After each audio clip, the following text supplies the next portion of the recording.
Thank you, whoever Fox32 ship is. I don't see them on Twitch. I see them on the Citizen Dossier. If they're a member of a organization or something like that. Thank you for that. Those of you guys who don't know, well, let's talk about something real quick.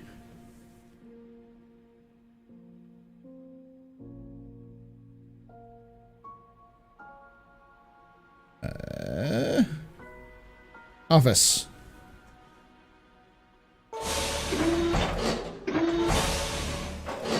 Hello, here I am.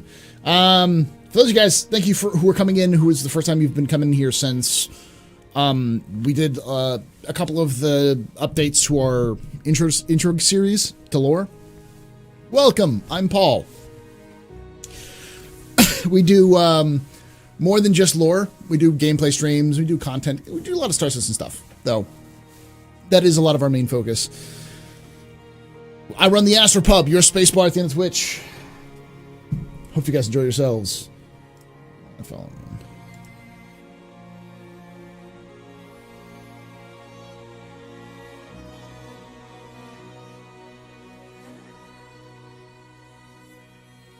Let's see. Do a lot of this stuff. Perfect timing. There we go. What's on the cards today? We got a couple things we're going to talk about. But Pizza Mage, thank you so much for that, man. Did I get a lot of follows and stuff? You know, I don't know. I didn't get... Here's the secret. It seems weird. This isn't the first time CIG has tweeted out about me or has promoted me in some way. You know, they've done it in the past, which is fine. Thank you, CIG, for that. But generally speaking, I often don't get a ton of traffic from them. And if I do, it's usually a lagging indicator because someone found me and then recommends me to somebody else, who then recommends me to somebody else. It's like a cascade effect. So from my data tracking, it tends to not be a lot overall. And a lot of people tend to just ignore everything that CIG says, or every time CIG promotes somebody in the community, like that tweet that CIG sent out about it, which is, again, thank you. Mostly people being like, fix the bugs, or the lore is crap. There's one dude who said, the lore is the weaker part. It's not bad, it's just weak. And I'm like, bro, you haven't read the lore. You think you've read the lore. You haven't read the lore.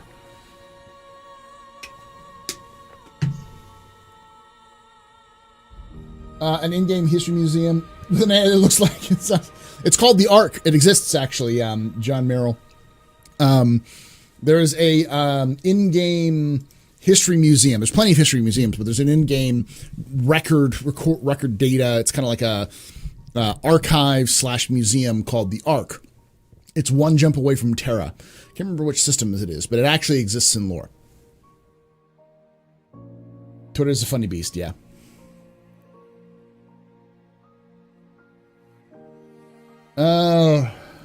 Nobody bought a Mustang starter and upgraded to the Merchantman. And you upgraded? Oh, whoa, pizza. You just gave me the equivalent of saying, oh yeah, I bought a Honda Civic, and then I enjoyed driving so much that I bought a 70s Ferrari. I enjoyed driving so much I bought an 18-wheeler. That's pretty cool, man. That's awesome.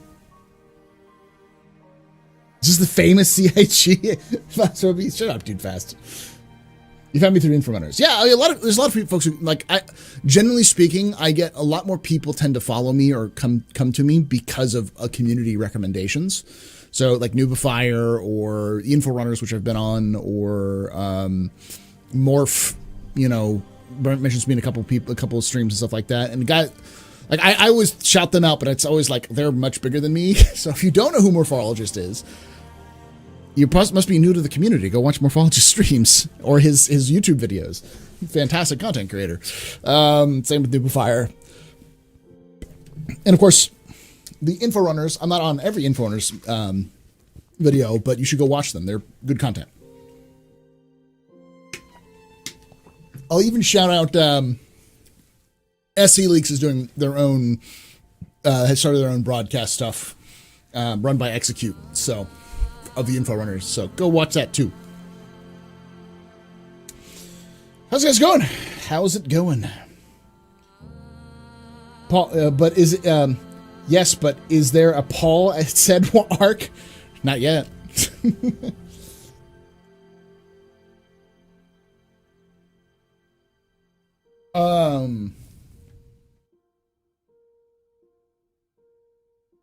Things. Corn Monkey, the Rock Knight. What's going on, buddy? Gameplay? It's crazy stuff. Oh, Raven. Yeah, Raven's awesome. She good. The Jabus, welcome, my man. Where do we stand with Squadron 42? We stand without Squadron 42. I don't know. That's a broad question. Are we talking about standing in terms of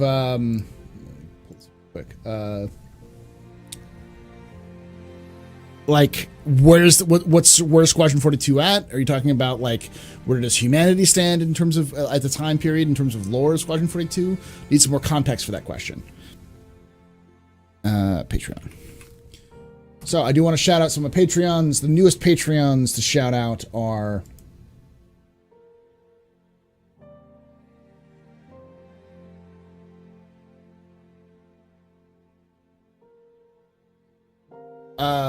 Foxy and Bellatar, who donated some money. Well, we also, of course, have got Sci-Fi, Old Man Zim,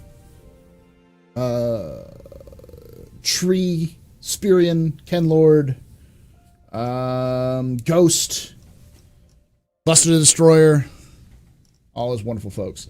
Sci-Fi wanted me to elaborate on the company that is developing the systems for Star Citizen. This is not a lore question, but I will show you guys. I'll walk you through the process. Turbulent Canada.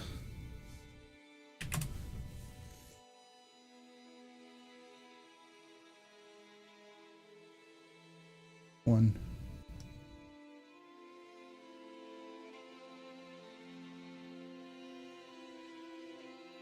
Runs like Star Citizen's website, so.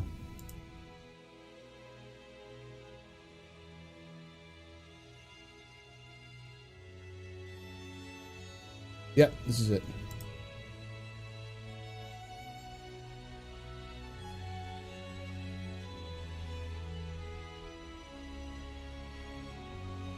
All right, so.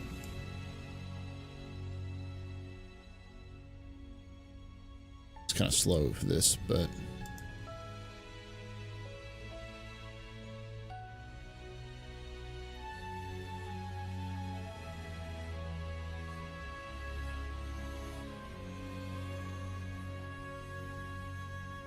All right. So let me show you guys what I'm talking about. So, to answer this question specifically, because those who are Patreons get to ask questions every week, and they get the premiere questions. So we'll answer this, and we'll go back to lore and talk a little bit more about lore.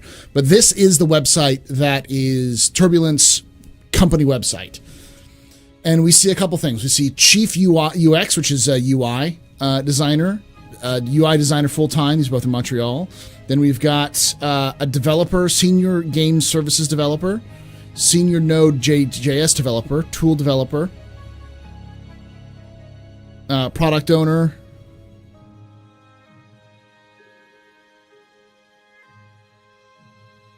okay, that's what this is. It's all in French. All right. Closely with game designers.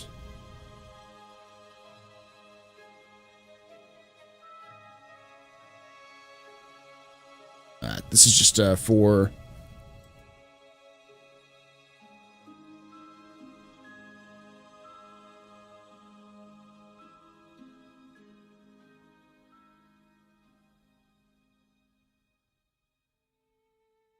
Oop.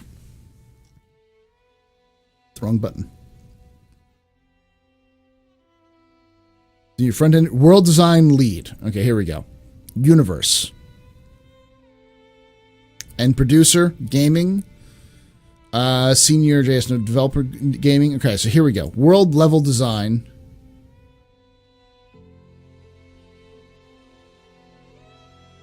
Help build an entirely new game development team that will create a fully interactive new worlds from scratch, such as this one. Oh, I wonder what this is.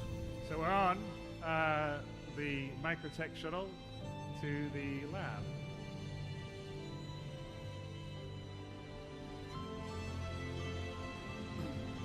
Such as this?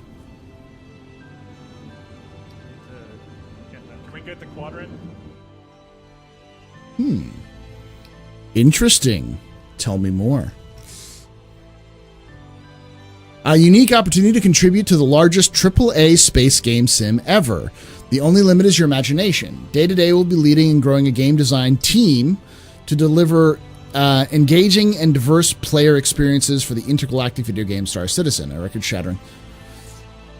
So, this is where this is. Let me zoom it in a little bit here so you guys can see what I'm talking about. This is specifically on Turbulence website.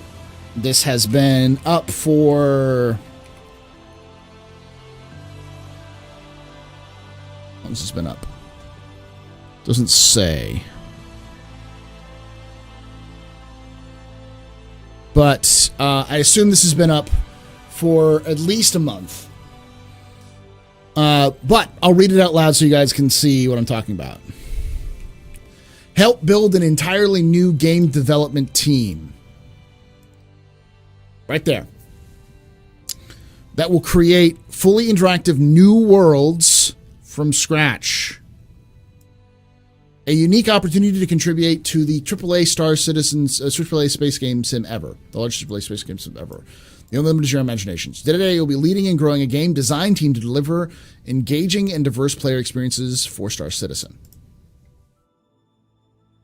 All right. So, when I'm referencing the team that's developing, that CIG is hiring a team of outside developers to work on world creation, that is why. That is specifically what I'm referencing. This listing. So it's obvious that they're creating a new team, and they're starting by hiring somebody who is, in their minds, a world-level design lead. So they're designing the lead first, and then they're hiring people down below. Could be that they've already hired the bottom ones, and they're just trying to get a manager. Who knows? So, important factors to remember when I'm talking about stuff like that.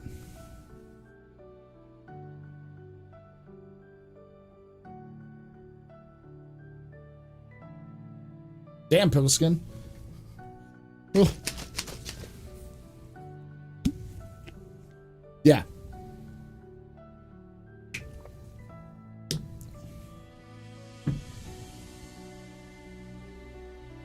Do I know how long Squadron 42 story is supposed to be? So Squadron 42 story is actually broken over 3 game developments. Originally, they wrote a story to cover one 3-act structure. That 3-act structure was bigger than most film scripts that have been written recently. So instead of, and they pared it down a little bit, but instead of trying to cram this story into one game, which would be expensive and take a long time, they decided to break the game up into 3 parts. So the first part of the game, that is Squadron 42, is coming out in the next 2 years, probably. And it's supposed to be last time we heard, it was supposed to be 20 hours of content. So it's a single player experience that's about 20 hours. Where if you do all of the side missions, it could take up to 40 hours. So, Noob5, thanks so much for that 19 months with Prime, buddy. Welcome back.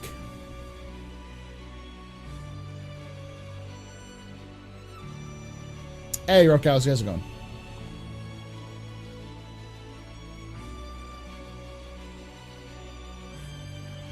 Like a release within 1 year from now? We'll see. I mean, Squadron 42 could probably release next winter, if they get it into beta by the end of this year. They may or may not do that. The key thing to remember with game development is beta is not the same. It's not a unique. So a game or any piece of software going into beta means different things to different developers. It depends on the software you're developing. It depends on the game you're developing. It could also mean going into beta could just simply mean that you have all of the assets or all of the gameplay that you want developed, and now you're putting it into levels, and now you have to design those levels. It could mean that the game is done. It just needs to get through polishing and bug fixing. It could mean that, anywhere in between, really. There's no levels built. There are some levels built. It really depends on the game and the development studio. Anyone who's only worked in one development studio or one software company has a very different view of this, but every single company has a different definition and different look at it. Loosely speaking, alpha and beta, alpha is a process and a stage. The process of alpha is where you're going through and building out the tools and then the actual work. Once you've reached alpha, it means that you have finished building the tools or building the back end. When you reach beta, it's content complete, or it's feature complete, not content complete. So all of the features are done, but the content may not be done. So yeah, a little different. We know Pyro will be gold standard on release. Do you think meaning like it'll be released finished? Probably. Using a tool, you probably did hear it here from first, Flex, but yes. And I'm sure Nubifier could probably reach out and figure out those things if he wanted to, if he's not busy. But I know Nubifier's been busy.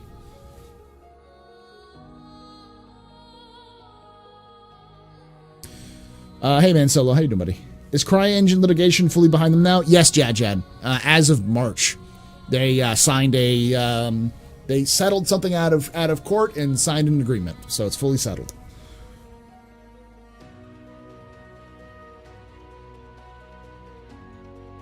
Lou, they do have that. They have Star Citizen has that. It's Todd Pappy, I think, is that guy.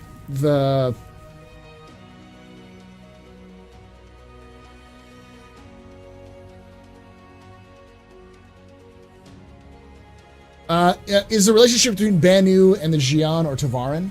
Okay, so the Banu and the Xi'an have pretty good relationships. The Banu have good relationships with everybody, but they have very cordial relationships with the Xi'an. The Banu and the Xi'an do. The Tavaran, they have distant relationship. The Banu and the Tavaran have pretty good relationships. The Xi'an and the Tavaran have very distant relationship. Only in that, like, some Tavaran were taken in by the Xi'an during the between the first and second Tavaran wars. But the Xi'an don't trust anybody. The Xi'an don't trust anyone. They don't even trust each other. So, but the Xi'an are also known to be very good diplomats. They're very good at talking. So they, generally speaking, the Xi'an and the Banu and the Tavaran and the humanity all have the species itself has about the same type of relationship as they would with humanity. The Banu just trade with anybody who wants, and they don't really care. The Xi'an are very closed, but they're very distant, but friendly-ish. And the Tavaran are mostly desperate at this point. The Tavaran is mostly an internal matter with the UEE at this point. It's hard to unravel the Tavaran and the UEE. They're pretty much together. Now, and the Vanduul just want to fuck everything up. We have at least some concept images of the Xi'an and the Vanduul fighting one another. So we know that they've engaged in combat. They'd likely fight each other on sight, shoot each other on sight. The Vanduul are aggressive, and the Banu, the humanity, the Xi'an and Tavaran would all fight the Vanduul. So why the Xi'an haven't teamed up with humanity against the Vanduul, if that's a question, is likely because the Banu, I keep saying the Banu, the Xi'an don't care. They don't think the Vanduul is a threat to them. They think of the Vanduul as a threat to humanity. As a result, they don't have to deal with them. The Xi'an are mostly a 3 steps ahead kind of species. They tend to not think in terms of short term because they're so long-lived. They're thinking, well, if the humanity is dealing with the Vanduul, then they're not putting their guns on our borders, so we don't have to worry about them as much. Now, if the humanity looks like it's falling, maybe we need to step in. But only if humanity asks. That way we look like the good guys rescuing humans. That kind of thing. What do companies always want game developers and never want to do anything for the entire rest of the software development industry? Yeah, I don't understand that, Firefly. Like you'd think they'd want other disciplines, you know? We want a game developer. It's like, why? You don't want an AI developer? You don't want like a network engineer? Like, why not? No, so Star Citizen is alpha, but it's not alpha. It is in the process of alpha. Alpha is a process. Alpha is also at a stage upon which your tools are complete and you're working on building the content or the features. And beta is feature complete, but not content complete. So Star Citizen is an alpha, and there are certain aspects of Star Citizen which are alpha because they have built the tools, like the planetary tech is alpha. Ships are alpha. They work, you know.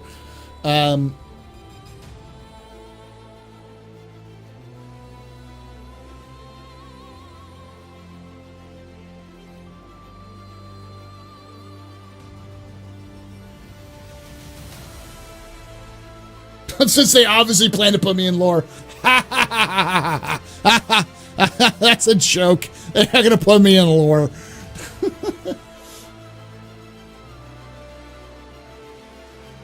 Hey, little Spike, how you doing, buddy?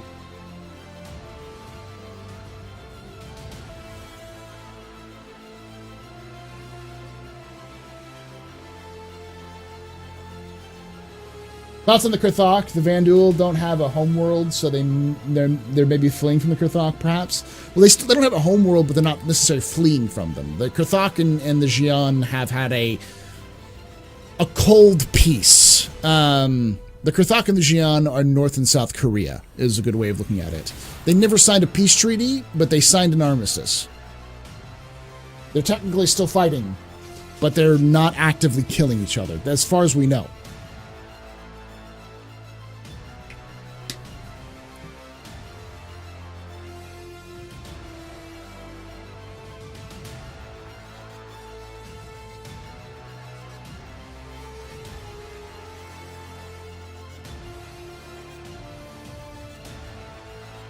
To be honest, I feel that court action is a complete win for CIG more than a settlement. Oh no, I mean like what they did with CIG's the whole thing with Crytek was a win for CIG. They dragged it out long enough that Crytek had to settle. Basically, they were at the point where they had lost the battle because it was a frivolous lawsuit. It was very much a frivolous lawsuit. It had nothing to do with anything, the reason why they were suing. They were just suing because they were angry. And they wanted to lash out because CIG was stealing their employees. Because they weren't paying their employees. Like, CIG actually pays its employees. I know. I have a lot of friends. Well, I say a lot. I've got a number of friends who I'd known before they worked for CIG and now work for CIG, who have been working for CIG for multiple years and have money. Like, they have apartments. They go out, they buy video games. They eat food. They play video games. Like, I've seen them. I know they get paid. It was personal. That lawsuit was never actually about anything but being a personal attempt to get some money out of CIG so that CIG makes it go away. It was a mistake. Yes, the Xi'an are the turtle-looking guys. Are the Kurthak cat people? That's my theory. Paul's new job, full-time Star Citizen historian. It might be a rougher galaxy.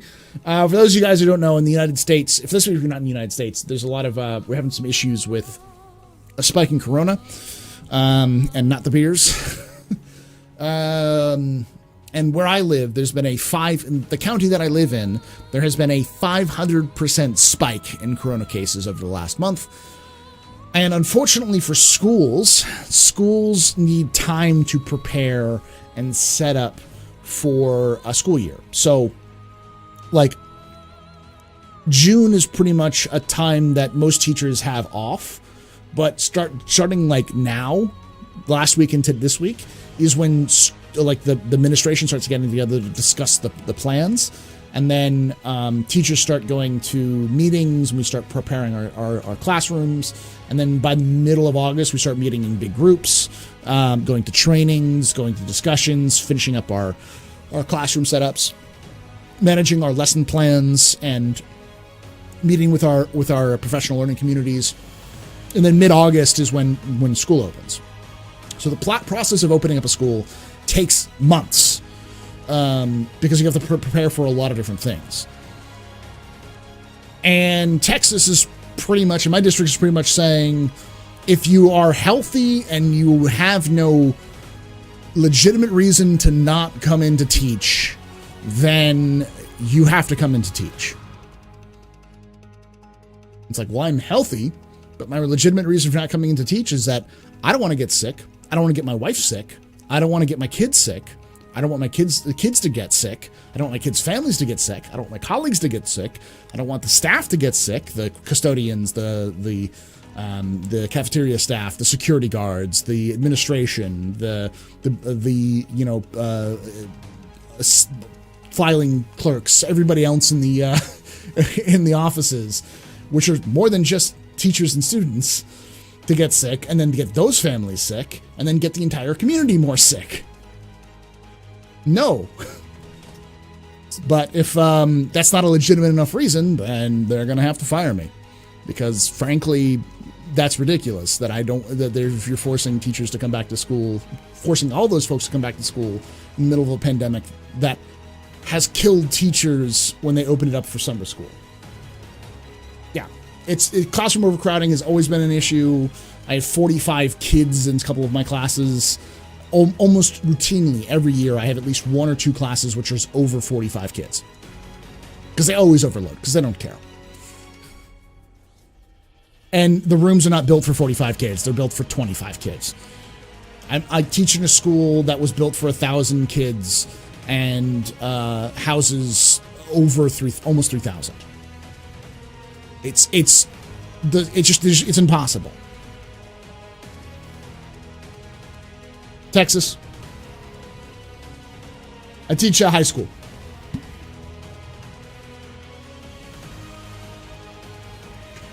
Yes, but Texas is not. Hey, GT Matt, how you doing, buddy? Thanks for that follow, by the way.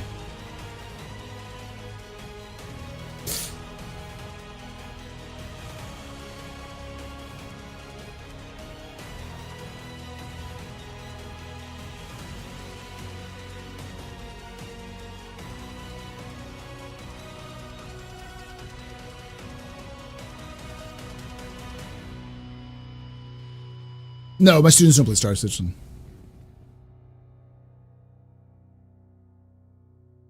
You'd think, TG, but I don't know why. I think it's because they realize it would be expensive to have to ensure that every student has the ability to go online, which they should have, but,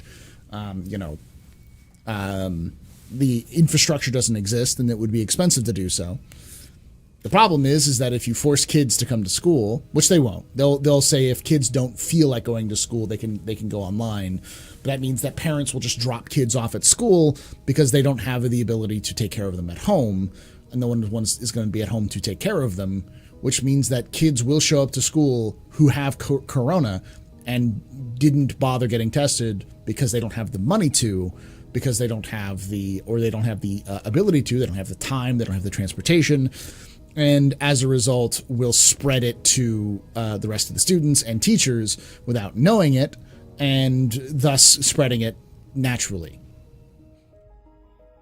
It's already happened in some cases. There was a summer school where a kid whose parents knew they had corona dropped them off at daycare anyways because they had to go to work. And that kid spread it to the entire daycare. Why? And I don't blame the parent. Parents, obviously, if it's obvious in the case if they had to drop them off daycare, they didn't have time. They had to work. They had to make money. Because rent doesn't pay itself, unfortunately. And that's the reality we live in. It's like, if you don't want to pay people, to stay at home so people don't get sick and die. And I'm sorry I'm going off on this because it's not Star Citizen. It's just in my mind right now, and it's going to affect my content going forward because I don't know what I'm going to do.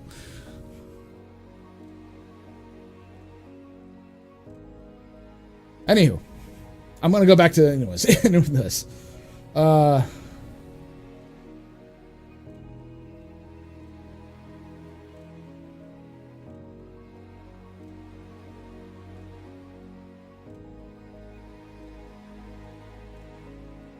I'm glad, Connor.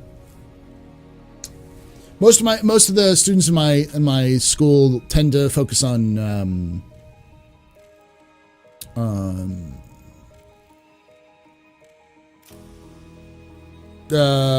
mobile and console gaming. What about him, Luke?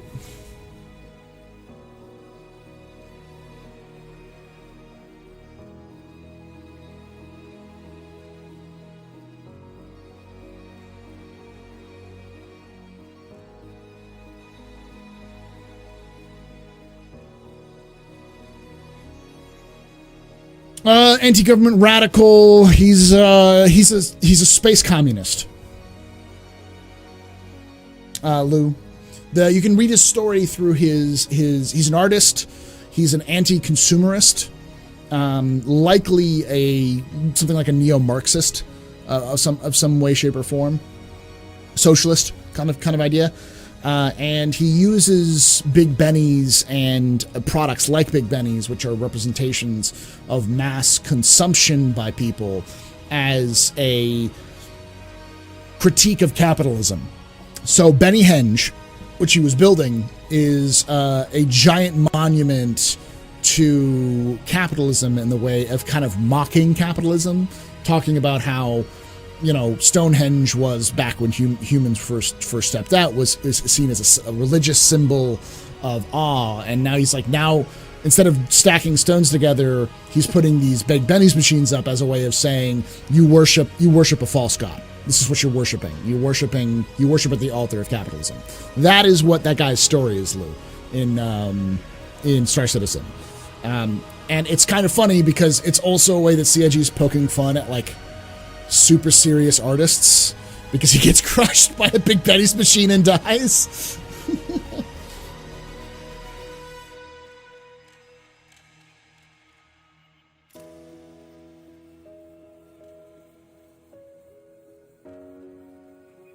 Connor, you also got to remember that a lot of students, especially in your age in high school, tend to not have a lot of money, and PCs are very expensive. Though there's a lot of kids in my a lot of my kids, because they know I stream, because I tell them I stream, I don't tell them what my stream is or anything like that. I tell them I play mostly on PC. They go through and they're building PCs, and they're asking me for help and stuff like that outside of classes. Like, hey, what parts should I get? And I'm like, oh yeah, that looks good. That looks like a good build. But it's a handful. Most of the kids are just, they don't have the money for it. It should be Zelix, you're right. I mean, dude, high school doesn't change. It still exists. Just gaming is the new easy to access entertainment devices. Eric asks, question: Are the illicit goods known as human food bars made for humans or from humans? We don't know. My theory is that there's Banu writing on it, so it's probably Banu. I don't think it's made from humans, but I do think it's for humans. And I heard a rumor, which I don't know where if it's substantiated or not, but it would make sense that human food bars are food bars that were made by the Banu as a means to feed slaves, human slaves, that they have in, like, say, the slavery sulis, to keep them docile, or food that was made for those slaves because they needed human food to give those human slaves.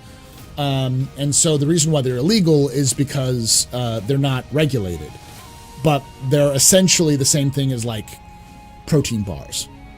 So they're like unregulated protein bars. Is Benny still? Yeah, Benny's just still on game. You just have to find it. So why isn't there a moon that orbits the gas giant that's terraformable, or like Endor? I haven't been through every system. There might be a couple of them. I think there is one or two of them that are in game. But a lot of the reasons why they don't terraform moons is because moons generally are not, don't have the mass to really matter. But I'm gonna do this. Yeah, I saw that. It's just, you put a still STIL dot on. That's the bot register. That is a link. Kids aren't tough. Kids are kids. It's just.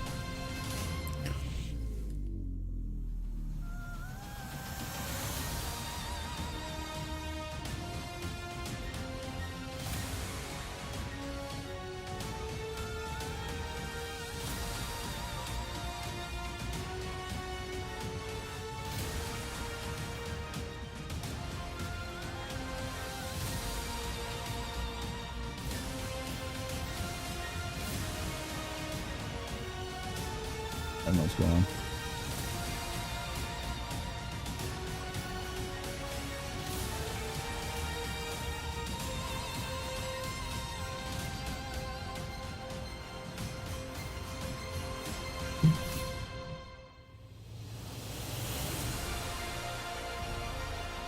The big M1445, welcome on in. Yeah, exactly. Question, will players be able to affect and create lore that CIG will acknowledge in game? Yes, lad. Mr. Woz. Woza. Mr. Woza. They will. They've actually already done partially. The Jumptown Wars, which happened between November of 2948 and March of 2949 in-game, which relates to November of 2018 to March of 2019, have been canonized into lore through one post that they've done, one lore post, about the Senate in a hearing with the CEO of Crusader Industries, asking about Jumptown and the criminal activities that are going on at Jumptown, which was directly referencing all of the activities that were going on at Jumptown at the time, thus retroactively making all the actions that happened at Jumptown lore. Now, and that's how CIG will probably do it in the future. Sometimes they'll be very specific, but generally they'll try to acknowledge the dynamic realities of the game and bring into lore the events that take place in a way that will affect the game, but doesn't affect it too directly. For instance, the ongoing criminal crisis in Stanton, the rise in criminal activity in Stanton has always been a problem and has been one of those key features in the lore for Stanton for the last several years. So the idea that Jumptown, which is an illegal site, drug running area, was added into lore fits well into that narrative that Crusader, Hurston, ArtCorp, and Microtech have lost control of the system. They're refusing to actually police the system. And in lore, we have an example of a company that was given access to an entire system, was trusted to police it, and just didn't do it. That is the Nexus system. And the Nexus system had a company that just didn't care. They left once all the resources were gone and left all their facilities there because it was more expensive to clean them up than it was to just leave them there. And so squatters came in, pirates came in, outlaws came in, Smugglers came in, gangs came in, syndicates came in, rebels came into these areas, took over these facilities, and made a home for themselves. And Nexus became what's known as the crossroads of crime, where a lot of the basically if there is something stolen or if there's a crime committed, it can be traced back to Nexus.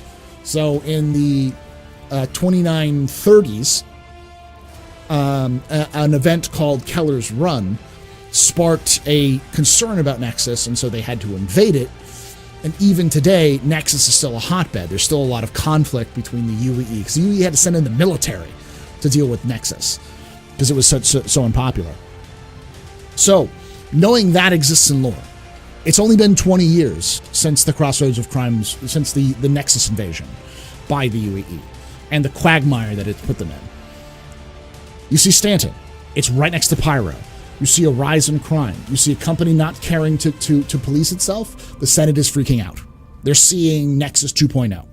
And as a result, I'm going over all this lore in detail, is that as criminals begin to act more frequently in Stanton, as players began to act more frequently and belligerently, flagrantly, we start to see that feed into the narrative of what CIG is looking for that system to be. So they're guiding it a little bit, but it's also how big that goes is where they go for. That's why I'm surprised that the takedowns of the Idrises during the Fleet Week was not added into lore, because that fits directly into the narrative of crime is out of hand. Freaking navies getting attacked by criminal elements in Stanton system. They've lost control of the system. That makes sense.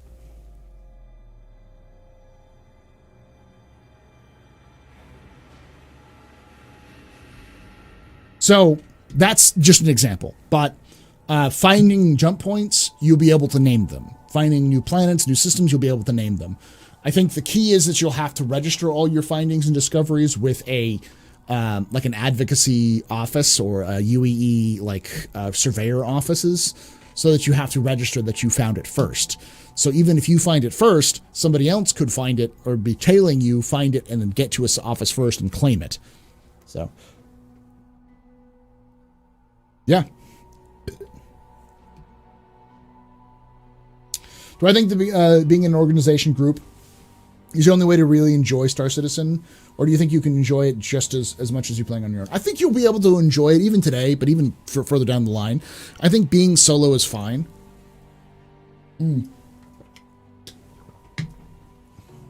People say that Eve can't be played solo, but that's a lie. Plenty of people play Eve solo. You just don't see a lot of solo streamers. And most of the content, the engaging kind of end game content of Eve, takes place in nullsec systems.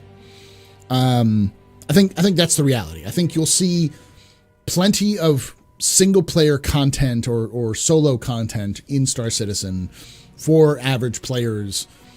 But if you want to do the big stuff, the hard stuff, the really fun, complicated stuff, then you'll have to join an organization, or at least form a small organization.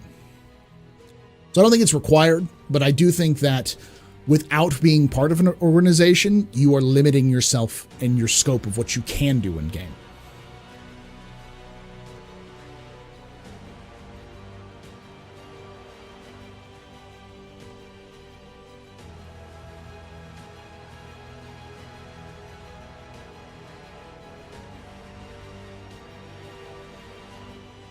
Exactly.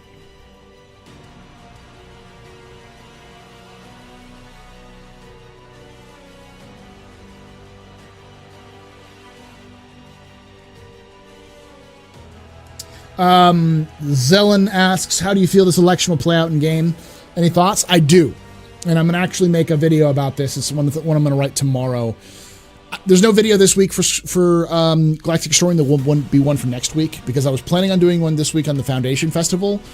Wrote it all out, realized I came to the end. I'm like, oh God, this is only not even 2 minutes. This is like a minute and a half. There's just not a lot of information at the Foundation Festival. So So I figured what I'll do is I'll do an expose on the election. And then we'll do I'm doing my Measure stuff, which I've been writing kind of off and on. I'll try to get that done by August. I'll try to get it done before August so I can release it in August while I'm working. Have a good night there, Common Monkey.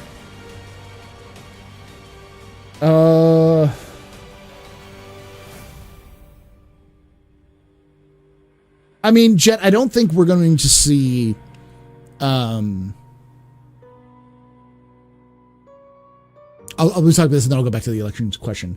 I don't see the players directly impacting the economy dramatically. I think the players can affect the economy in spurts, fits and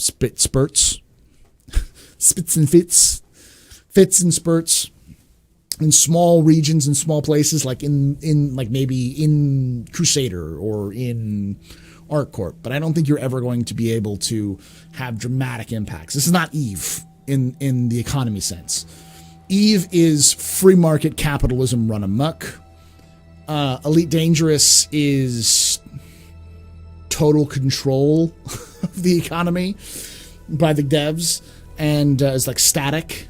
It's and Star Citizen is somewhere in between.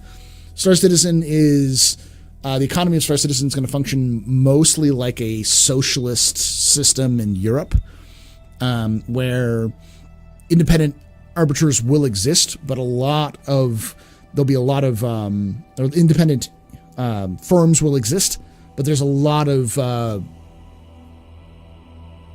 control that's leveraged by the government, in this case CIG acting as the government, into what is actually happening.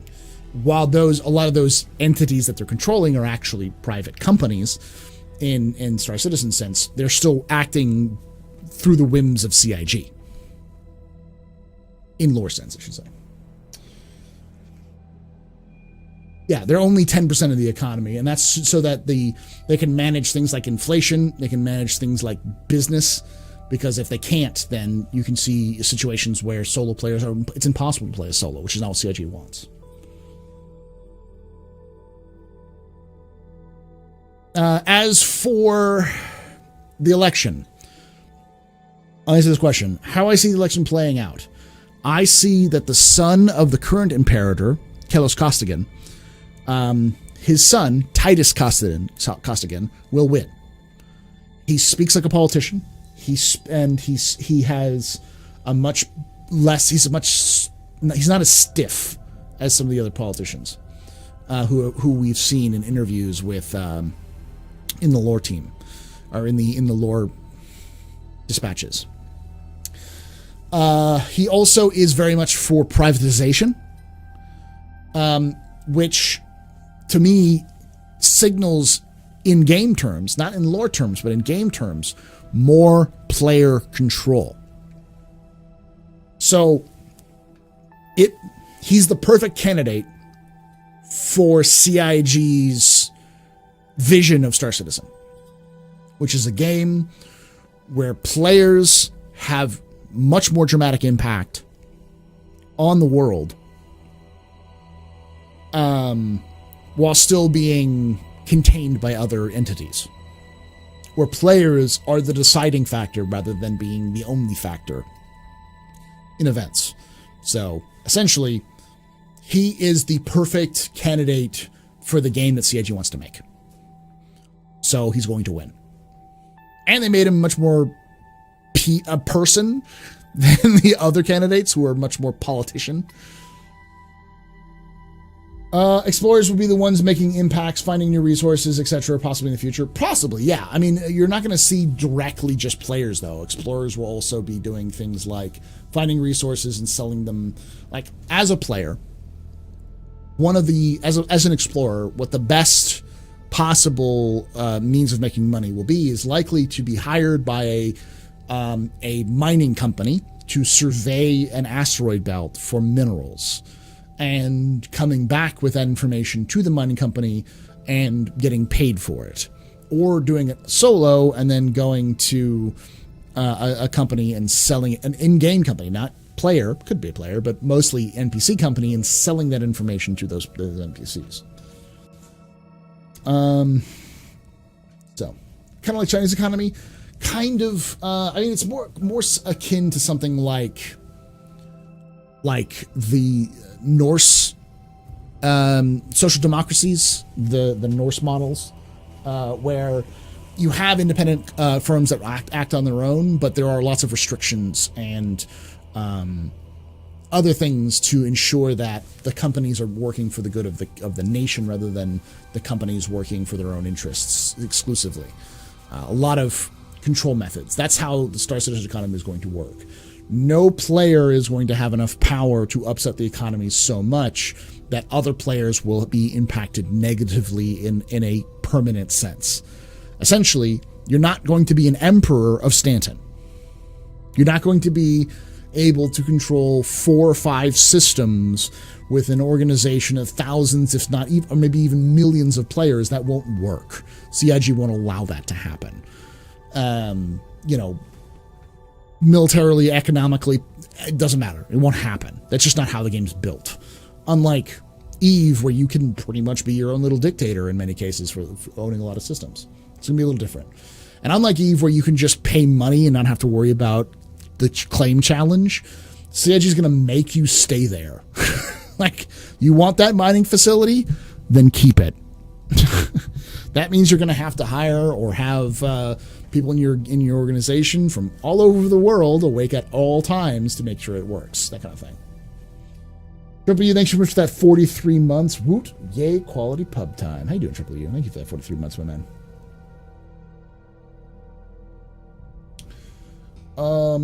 Question: will players be able to take control of space station to support their cap ships? Yes. They do have Gold Horizon stations, which is what they talked about before, which many of them will be controllable by players, and you can use those stations as for whatever you wish, but you have to hold on to them. Like I just said, you're not going to be able to buy a station or take over a station, then push a button and be like, "This is mine. Nobody else can take it." It's Rust, baby. Like, he who has the power has control. You know, that's the way that's going to work.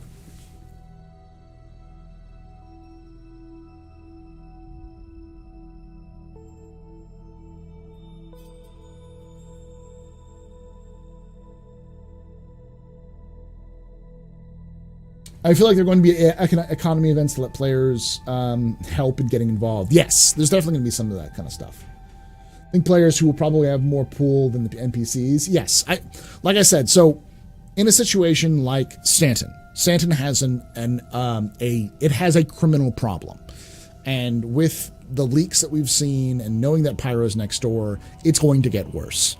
So the key will be, do the players...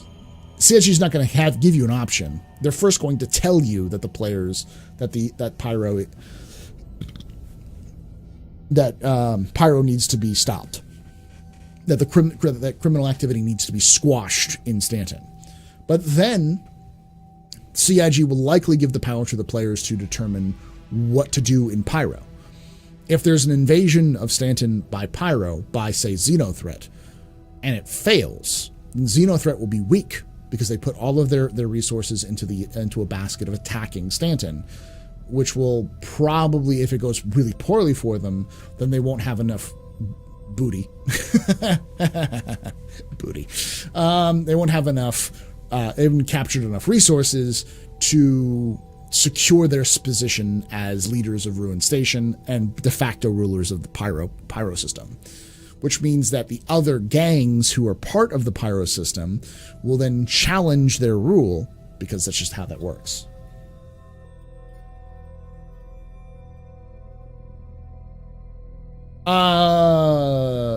Beta, you mean? John Merrill, you all right? I don't know what's going on. I have not done any videos on Xenothreat because the only information we've gotten from Xenothreat, I will tell you the entirety of what we know about Xenothreat. We know that they control Ruin Station. We know that they're an anti-alien group run by humans. And we know that they're made up, their upper ranks, their leadership ranks, are mostly citizens or ex-military types. That's it.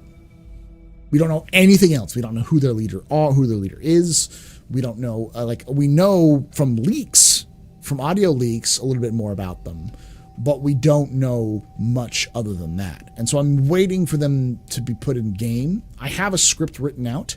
I've got some audio files made. I've got some provisions set up for Xenothreat's invasion, which I will record and edit here in the next couple of months, and then possibly go back and change when time comes.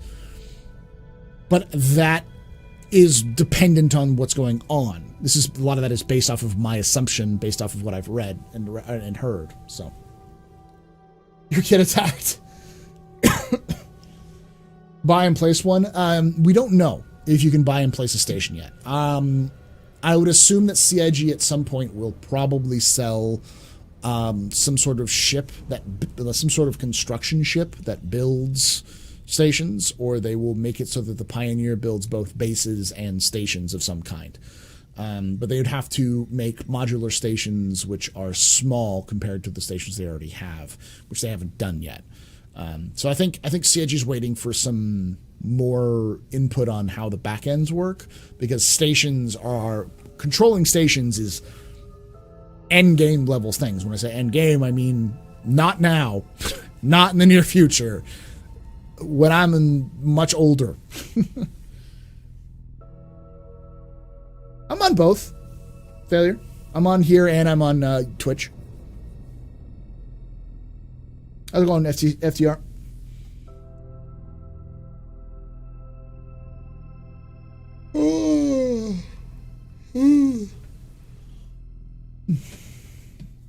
Question. I've recently that the lore is pretty reliable at predicting future content, assuming CIG stick to the lore. Anything you've spotted that you're really looking forward to?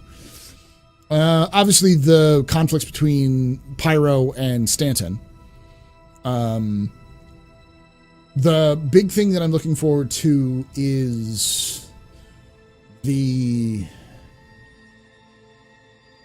election.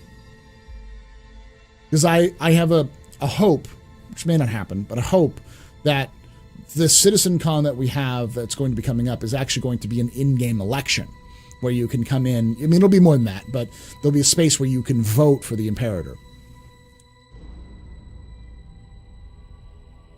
What's Titus the most viable candidate? You said stance on alien races. He likes them, but he wants to keep them at a distance. He feels like the best option for dealing with aliens, especially the Xi'an, is good trade agreements, but letting companies deal with them on an individual basis. So you're not roped into corporate or into government dictating exactly how companies can talk with Xi'an, the Xi'an as an entity, which is what we currently have. He is definitely not xenophobic, but he definitely wants to keep them, like the Tavaran, he sees them as an economic asset, but he wants to stay hands-off with the Tavaran and let them build it themselves. Basically, he's much more of a deregulation guy. He wants to remove government from people's lives more often than not.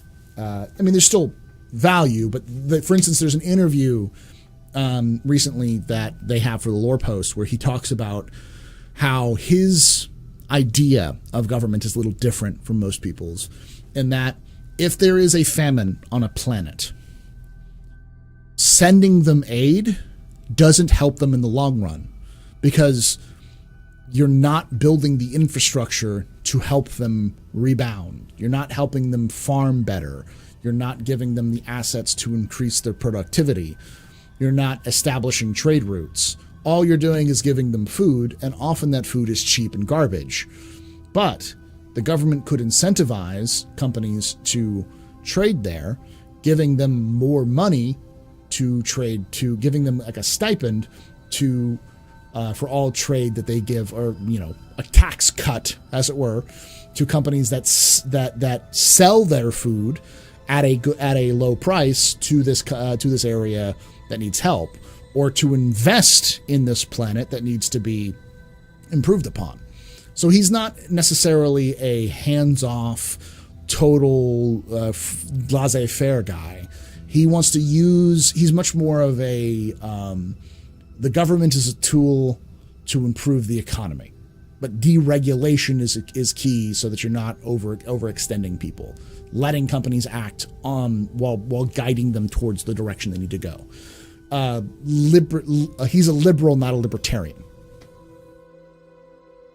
That's kind of how Titus works in terms of his ideals. So anything dealing with the aliens, he wants to make sure that people aren't, backstabbing humanity, but moving them in a way that would improve relationships between the Xi'an and humans. That's the kind of way the Titus would look at those sort of things. Is there any lore on death pool betting when player versus player bounties arrive? Probably. CIG is likely not going to go down the route of bets being an in-game thing because you're likely going to end up with some regulation issues, but they'll give you tools to allow that to happen. So nothing really that though. Yes and no. Failure. I'm dealing with right now is getting more details, but my local schools are trying to open back up, which is dumb. Because we have a 500% increase in cases. And there's a number, I can list numbers of things that can go wrong with going back to school physically with kids. Beyond no masks, how do you get 45 kids in a room full of 25 people to not catch, a room built for 25 people that has 45 kids in it is going to be a disaster.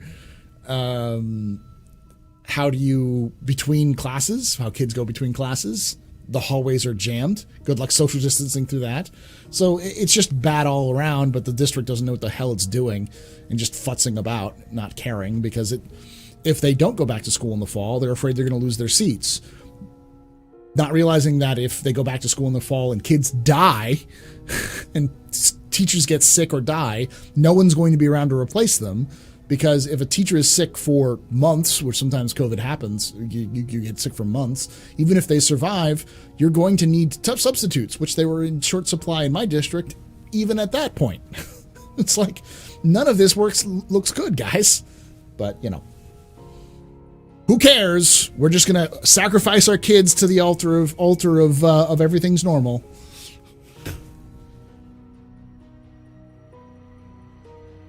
Well, it's also stupid because having kids go back to normal schools will hurt everyone. Not just teachers, not just the people who work at the schools, not just the students.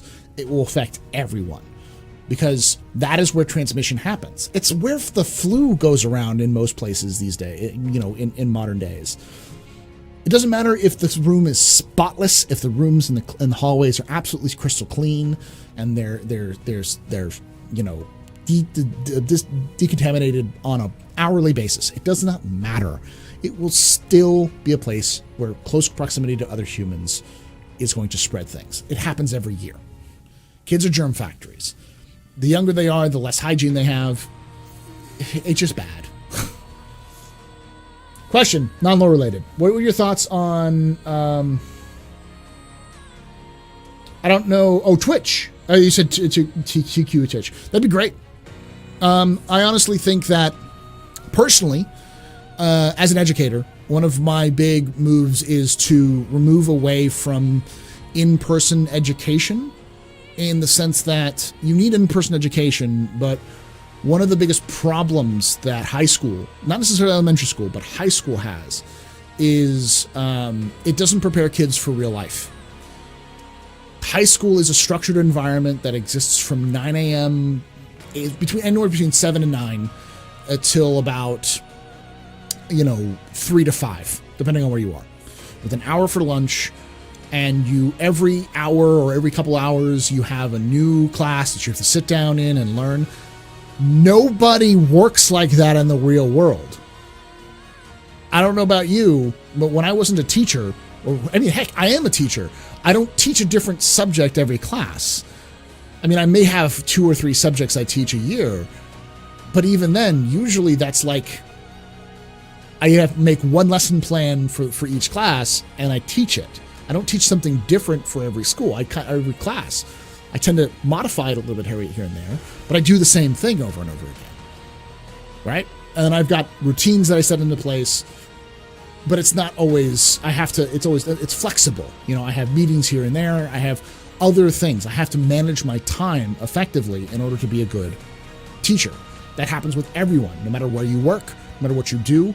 You don't have a rigid schedule in your life. You will mostly have to learn how to deal with your own time management, which is something we do a terrible job at teaching kids in high school. And I think this whole tragedy of COVID, what we should take away from it is, especially with high school, is we need to allow for students, especially older students, so I'm talking about like juniors and seniors, so grade 11 and 12, to start to move away from the rigid, structured environment of education and more towards what they're looking to do in the professional life, either going to college or going into work right after college. Because not every kid's going to go to college, because not every job requires going to college.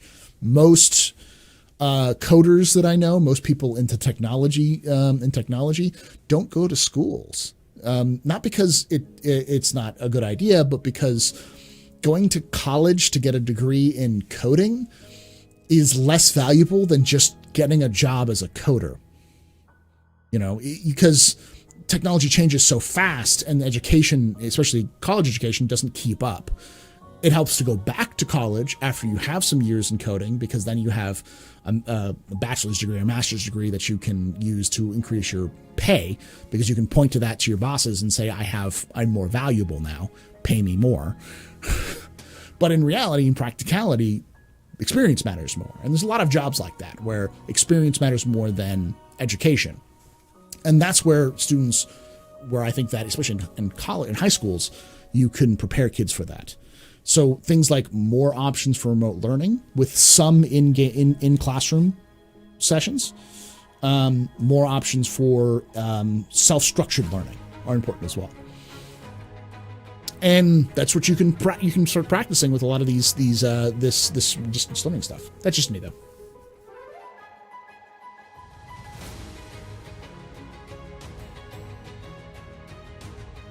Seer, the issue with that is that even if you don't die from COVID, the long-lasting effects of COVID can be health damaging. Getting COVID, getting COVID could be, it's like war. Most Americans in combat don't die. Americans have rarely died in combat. Combat deaths in the 20th century are very low. Because of improvements in medicine. There are some exceptions, but generally speaking, better medicine, better organization. Most combat deaths are very, very low, but combat injuries are very high. You could survive a bomb blast. That's not going to stop you from losing a leg or having PTSD for your whole life. And that's similar to this. Improved medication, and just because you won't necessarily die doesn't mean you won't have messed up lungs for the rest of your life just because of the COVID. And you may catch it again because it doesn't necessarily give you antibodies. So even if younger people don't get it, they can still get it and spread it without having any symptoms, which then affects their parents, affects their grandparents, who could get it and die. That's the worst part. That's like, just because a kid couldn't die doesn't mean kids don't die. And just because a kid could get it doesn't mean they couldn't kill their teachers with it, or the janitors, or the lunch lady, or the cops, or the security guards, or the principals, or their parents, or their grandparents, or their uncles, or their aunts, or their siblings. This disease is nasty, guys. I don't know. I haven't looked enough into Bill Gates and medicine. And this can go on for years. This may go on for years. So you need to start building that infrastructure now if this is the problem.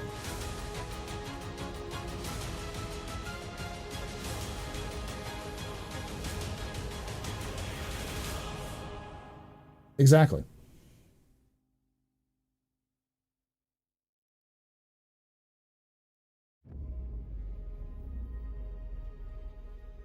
Yeah, the bus drivers, the crossing guards, you know. Not every kid takes a bus to work, or bus to school. Some kids walk to school. Some kids take public transportation to school.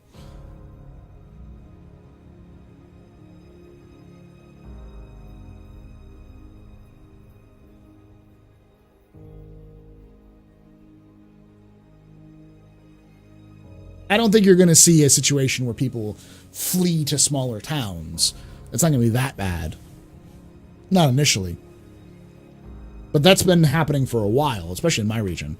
People have been moving out of the city as they're getting priced out of their homes. Do you think outside developers will ever create plug-in mods for Star Citizen? Yes. Yes. But it depends on CIG.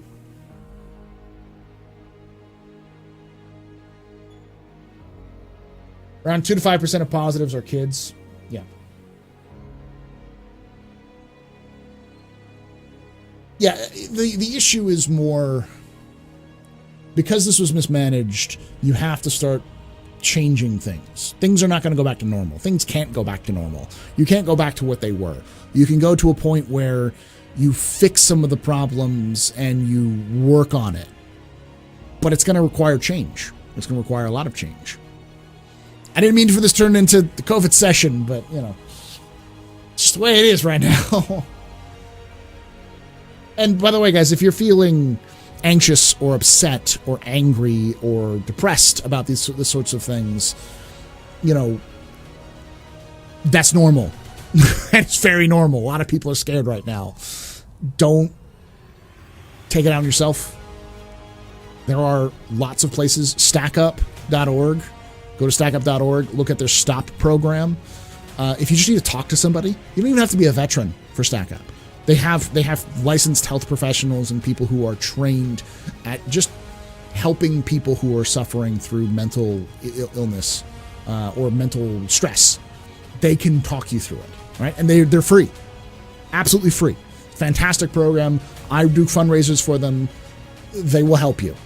Okay? And they're not the only ones. There are tons of them out there. They have a Discord. They have a Discord server for their STOP program. So like, there's no excuses not to. If you're on my Discord or if you're on any Discord, you can go there. It's pretty easy. So do that, please.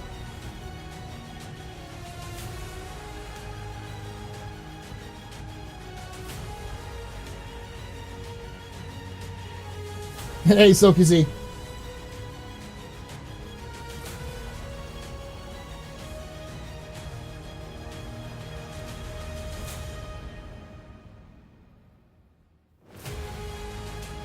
Thanks, Farrell. Are you and your family doing okay? I know you and the little. I'm sure it's scary with you and the little ones.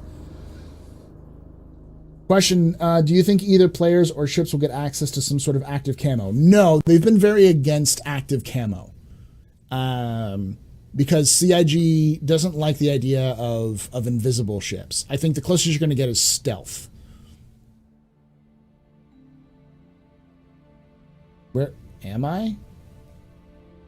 What? I'm in Texas. I live in Austin.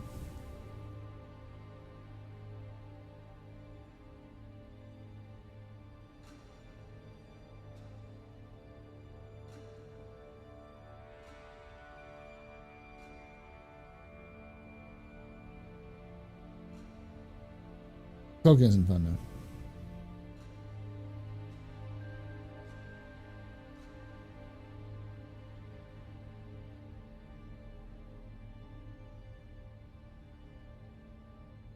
We're doing great, by the way. Silky, what are you talking about?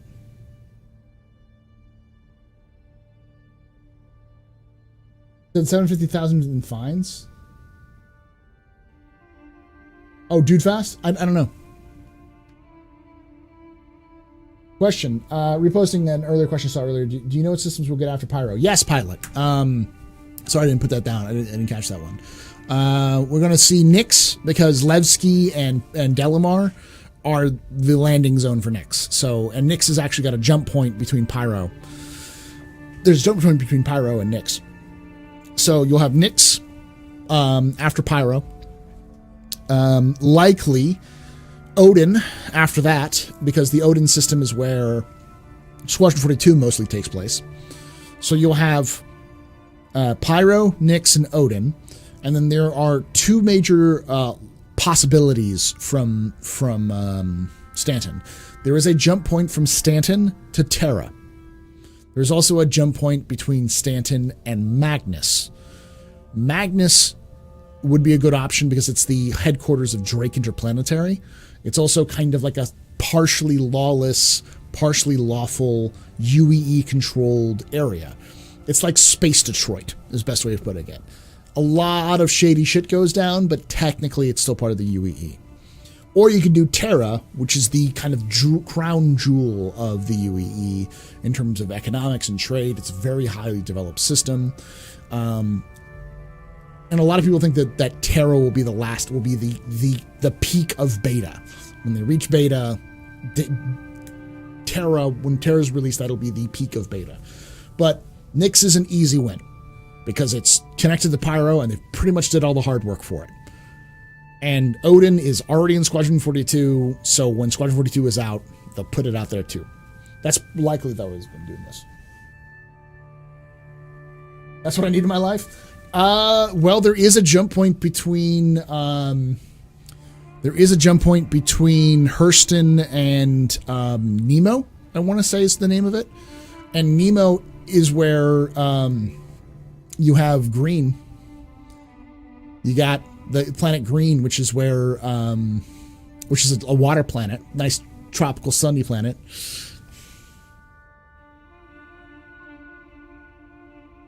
Yeah, Terra is hard.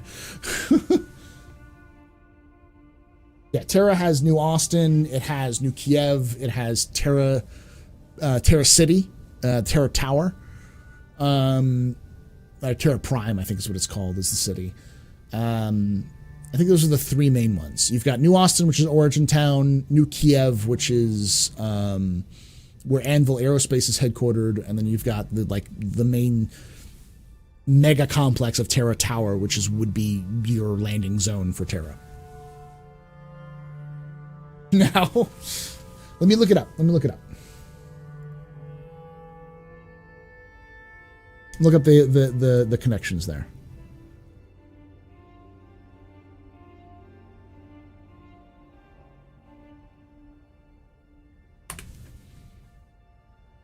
All right. Ellis system, not Nemo, it's Ellis. Ellis is what you're looking for. You've got Green and Campos and Noble. Green. The vast ocean world, recently terraformed, located on the edge of the system's habitable green zone, hence the imaginative name. The world was purpose constructed as a resort to cater to visitors interested in the Murray Cup. A terraformed ocean world, the planet is dotted with luxury towers and mega resorts. Due to the fact that Green was terraformed, it has no native sea life. Attempts to transport species from Campos and Earth have been met with abject failure. The landing zone is called Ayado, AYDO. To preserve the world's elaborate underwater reefs, only a single landing zone is allowed, the coastal city of Ayado, which is where Murray Cup takes place.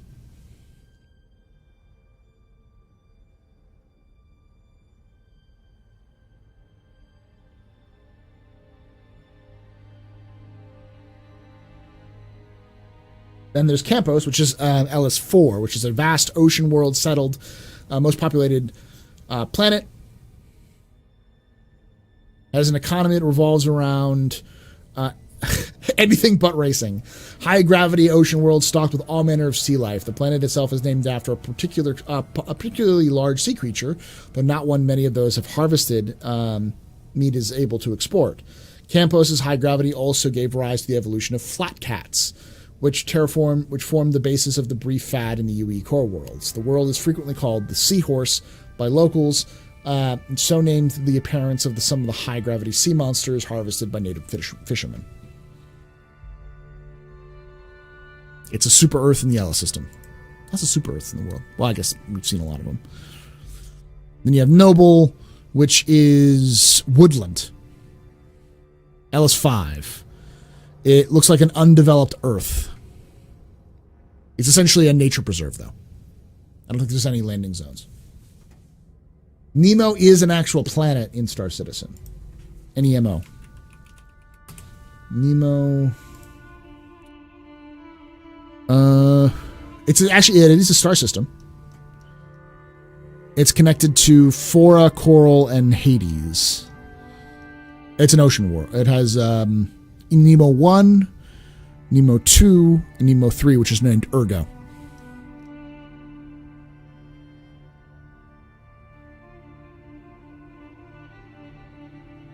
Yeah. Is there one on the South Pole? But it's mostly not a huge deal. Ellis is another Stanton. It's going to take a while for Ellis to come in just because each planet has a landing zone and there are 3 planets. There's actually more than 3, but there's 3 main planets.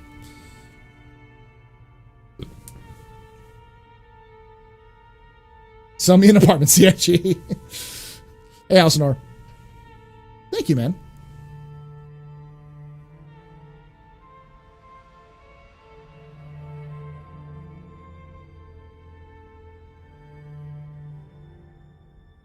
Noble's moons would be stunning, yeah. Noble is going to be, if you want to get your forest moon of Endor fix going, Noble's going to be the place you go.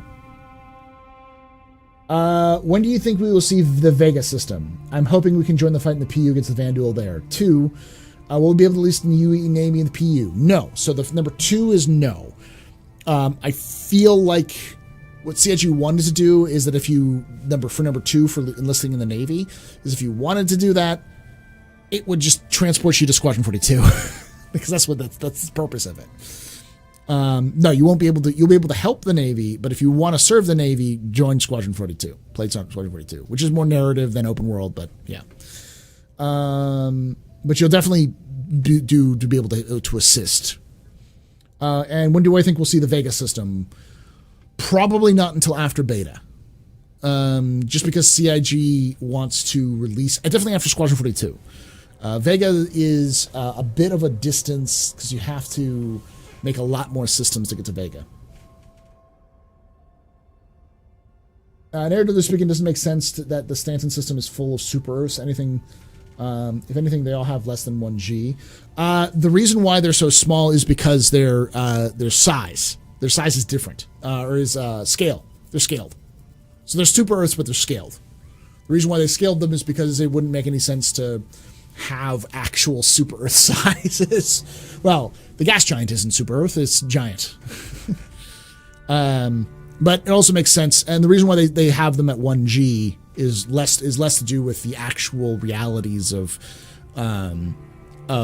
science and more having to do with gameplay requirements. When will we first start? When we first start, will we be able to choose any system or planet, or will there be a curated list of choice of systems to start from? We don't know. We've heard both things. We've heard you could start. There'll be a curated list that you can start off. They say you can start anywhere where there are hangars. I tend to believe the second one is probably likely what they'll do. Is anywhere that you can have anywhere there is a hangar, there will be you can start at that point. But we'll see. Yes, there are some plans for player housing. So the current residences, the current habs that you guys spawn in game are not designed for you to spawn in forever. Eventually, those apartments will be sold. So you'll be spawning not in those habs, but you're supposed to be spawning in your ships. Like, the reason why you spawn in your hab right now is because there is no long-term persistence in terms of the back-end servers. Like, there's no Um, there's no iCache that exists yet. So when iCache comes in, it makes it so that they can always remember where you were. So they'll spawn you back in where you were. Had a senior moment there.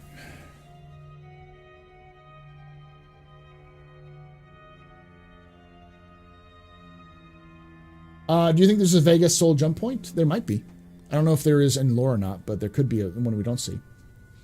Hasn't their hook been you served in Squadron 42 after your service in PU timeline? That's the idea. Then after this PU timeline. But in terms of like, if there's ever a sign up for the UEE Navy, it will just be a redirect page to buying Squadron 42. Are the scales in the game, scales and mass going to change with the release of the game? Probably not. They're trying to keep things at a uniform scale and mass, just for the sake of of gameplay. They've changed the gravities here and there. They've changed some of the things here and there, but you're not going to see huge changes in the scales just because for them it's easier for production. Will all the planets in Squadron 42 be in the verse? Yes. What about the Theaters of War maps? It'd be nice to use in the base of something. Maybe not the maps, but all of those everything in Star Marine and Arena Commander are actual locations in the verse. So I imagine anything that was in Theaters of War will also be locations in the verse. But a lot of these places are also historical places, so they may not exist anymore. Or they'll look different in game versus what they look like in Squadron 42 or whatever.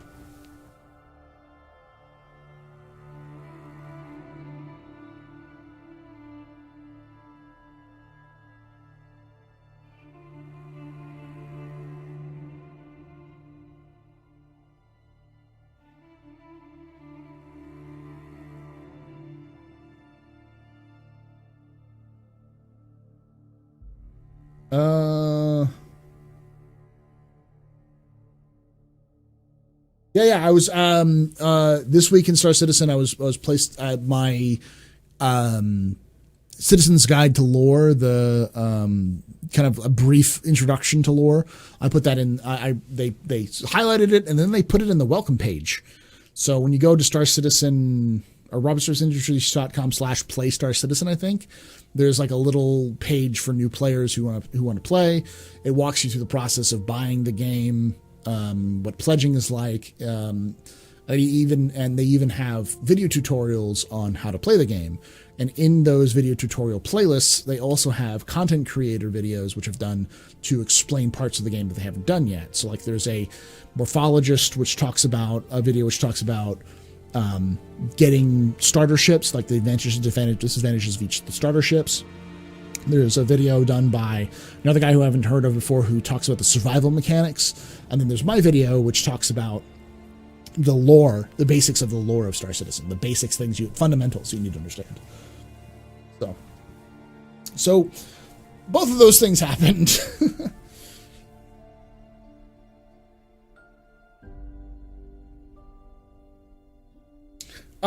Yes. One of the theories that a lot of people have talked about Hamakaze about weather is they have a partnership with My Radar.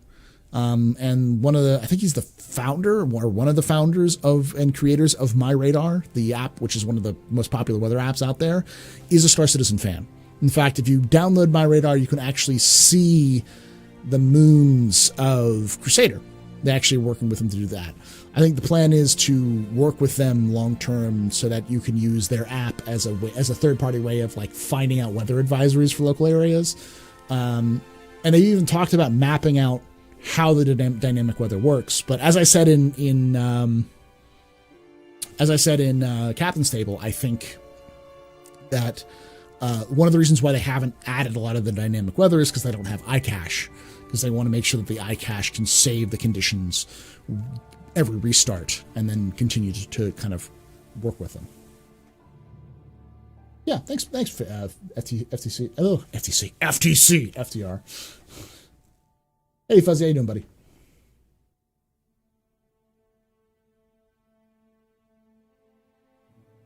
Later, Aaron. Have a good night, man.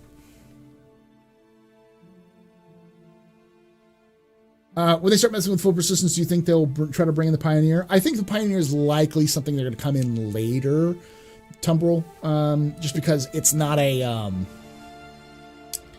the Pioneer is going to require them to figure out how to build stations or outposts.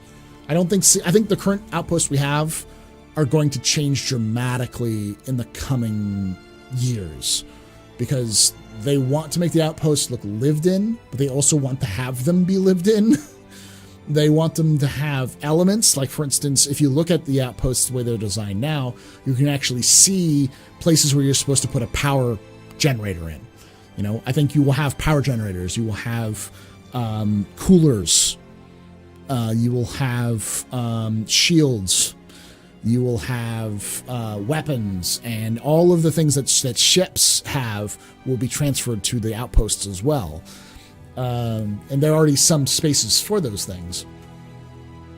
So going forward, they're just trying to figure out how to make the outposts an actual physical thing, other than just a building.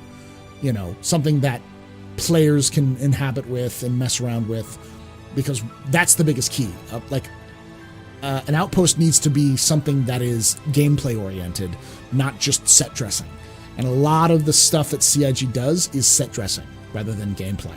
A lot of the places in Star Citizen right now are just sets rather than interactable props. So.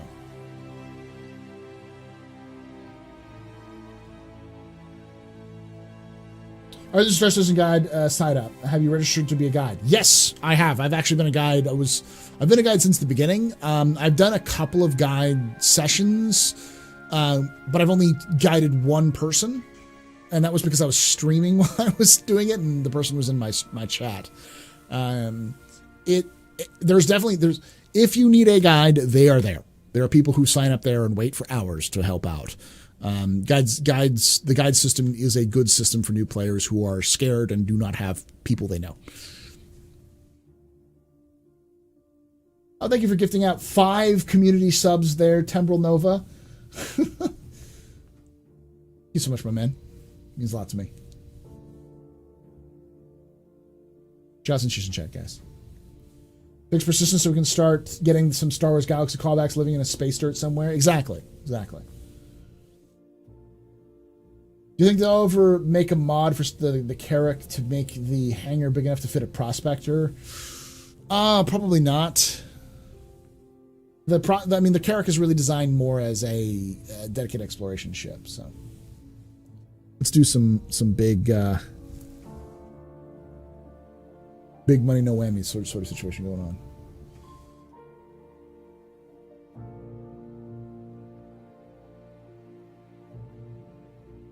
Each ship is designed for a very specific purpose. I think the Prospector's too big of a ship. Like, I think you're likely a Prospector is going to be able to land on, like, maybe a Polaris, you know?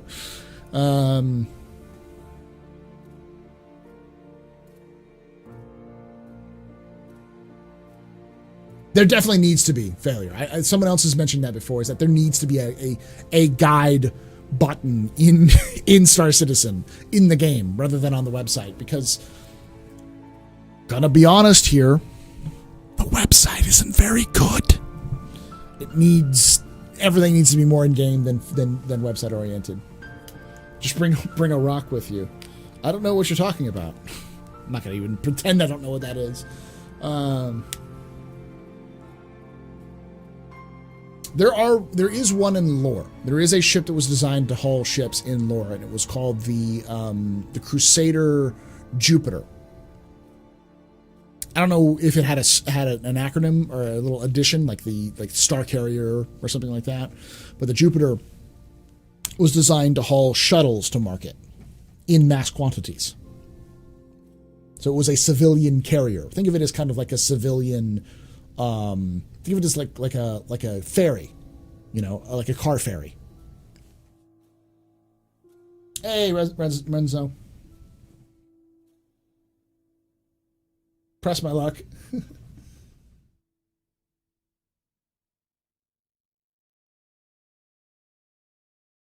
It is better than it was first released. It's dramatically better. There's a lot of issues. Where is Jax McCleary? Was Galactic Tour canceled? Yes. No. Maybe. I think it was still going on as of last ISC.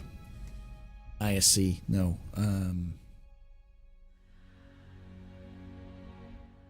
IAE. Last IAE. I don't know if that was Galactic Guide. I think that was Galactic Tour last year.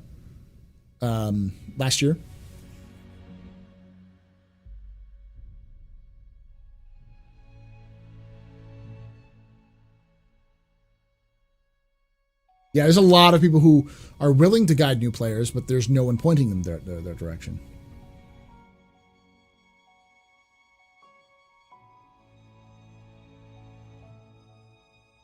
Aurora?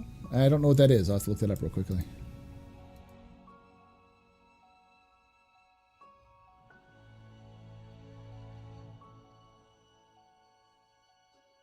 Roll on, roll off. Yeah. Something like that. A Roro for like fairy. Kraken could probably do that, though I can imagine that if you're going to do, like, if the Jupiters were built to transport ships to market, I can imagine that they would work like a Roro. Where they were designed to be flown out in order to, once they get to the location they're going to. Because Jupiters were designed to hold, say, something like a Pisces, but hundreds of those Pisces. Maybe like 100 Pisces to market, which would mean that it could have space for dozens of larger ships.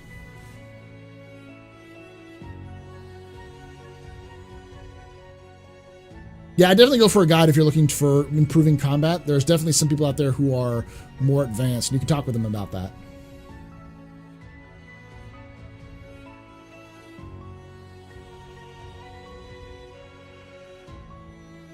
I think they plan on building more into the launcher. They just haven't done it yet. I think it has a lot to do with the fact that there's a lot of other issues they need to do. Dax got in trouble with Drake Girl's allegations. I wouldn't doubt it either.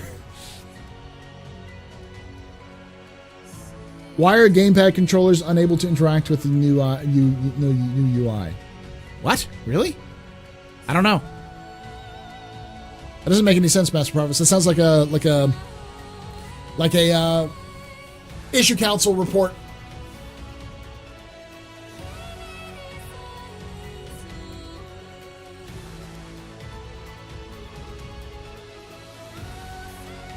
I only read a lot of guides and stuff in French, but I can't promote them anymore because they took out foreign language chat. That's sad. That is sad.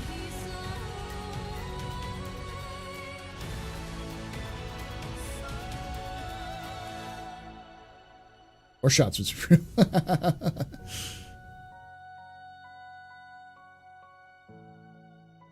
FDR shows up every so often.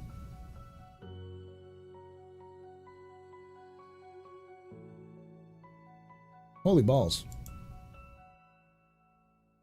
For those of you who don't know, I stream both to YouTube and to Twitch. And currently we have 125 people watching. Yeah, probably more than that. Because apparently we have 73 concurrents on YouTube. And 85 on Twitch, so. Like the Hercules. Something similar to the Hercules, but probably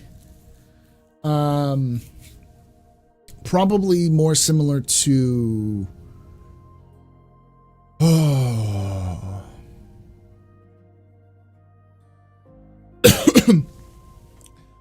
think the Hercules, but bigger. Because the Hercules works kind of like the C2 would work like the roll-on, roll-offs, but it's too small for something like the Jupiter would have been. Probably fatter, like wider, or taller than the current one. It would be the Hercules is not is probably the same size as like a maybe like an 890, probably a little bit less. A Jupiter would probably be the size of like a Kraken. It'd be like a capital ship.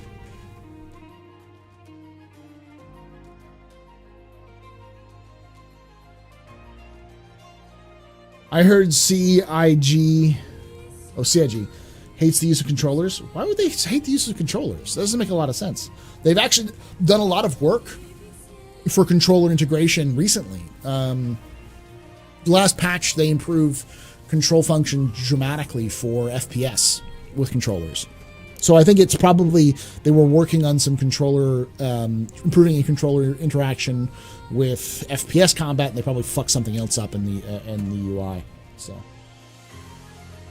thank you, Moon. No problem there, Booney Logic. Yeah. Can't a Kraken carry a prospector? Oh yes, it can carry multiple prospectors, but it's a flat top. So like a Kraken can carry a prospector because it will just land on top. But in terms of internal cargo space to protect it from outside attack, not really.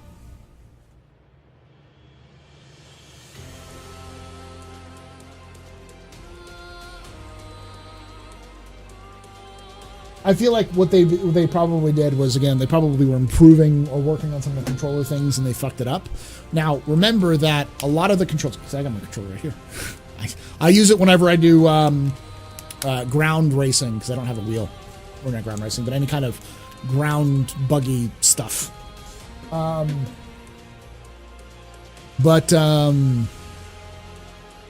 Likely the reason why I can't interact with the new UI is because it just isn't worked yet. Because they're changing the UI entirely.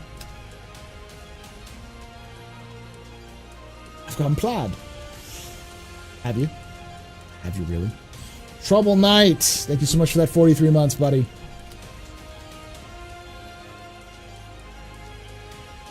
Beers and chefs to you.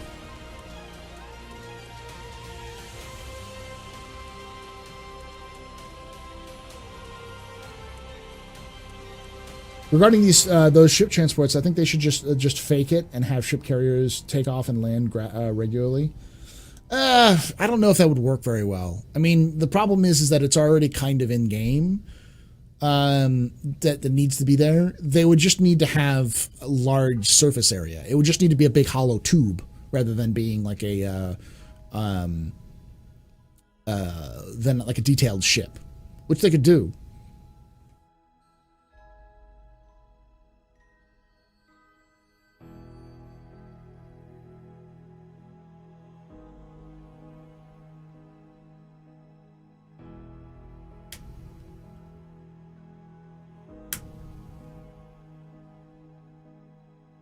It's awesome to see you live since I've only recently discovered your amazing content and sub just now. Thank you, Booney. Yeah, I do a lot of lore stuff. Actually, funny enough, and FTR knows this because he commented on it. I did a video after people. I didn't do this on my own because I just wanted to do it on my own, but I started doing smuggling because I realized that smuggling is kind of the thing I want to do in game. End game kind of thing, and it's available right now. And so people asked me to explain my route, and so I kept doing it so often that I just decided to make a guide to the route. But instead of just making a guide to the route, I figured that I would talk a little bit about how smuggling as a concept works in Star Citizen. So I made a video. That video has gone on to be the best video in terms of like views I've ever had. It's 33,000 views and rising. It's done very well. I think there's like 500 people who have subscribed just because of that video, according to YouTube's analytics. So, and I definitely plan on doing more, every patch to kind of update it.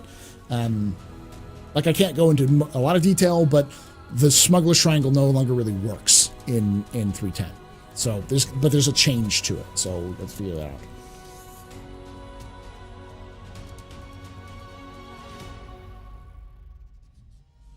I don't know if they're getting rid of the inner thought systems. They're probably changing how it functions, though.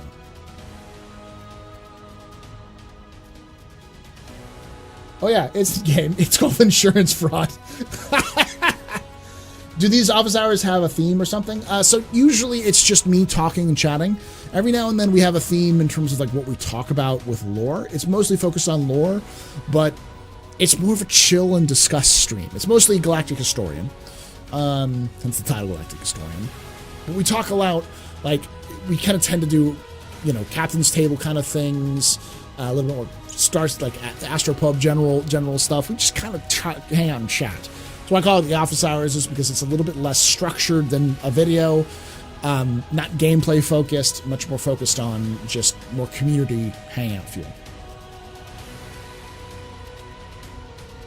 That's a plan. I'm planning on kind of updating it as it goes along to try to increase it. And one of my big things that I wanted to do with that video, because a lot of people said, why don't you suggest the blue? Because the blue came out before I actually did the video. Because the blue is faster. Why did you choose the black? And I said, because you couldn't buy the black or you couldn't buy the blue in game.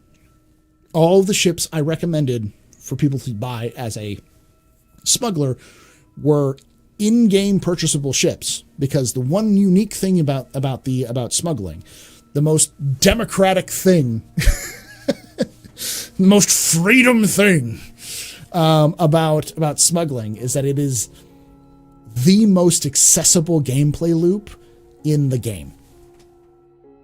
You only need a ship. You don't need anything but a ship, and you can do it with your Aurora. You can't really do it with a Mustang Alpha, but you can do it with an Aurora, and everything else can be done purchased in game. Everything that I explained about the Smuggler's Triangle can be done in game with in-game credits. You don't have to spend anything more than a $45 package, which is what I love about it. It's incredibly accessible.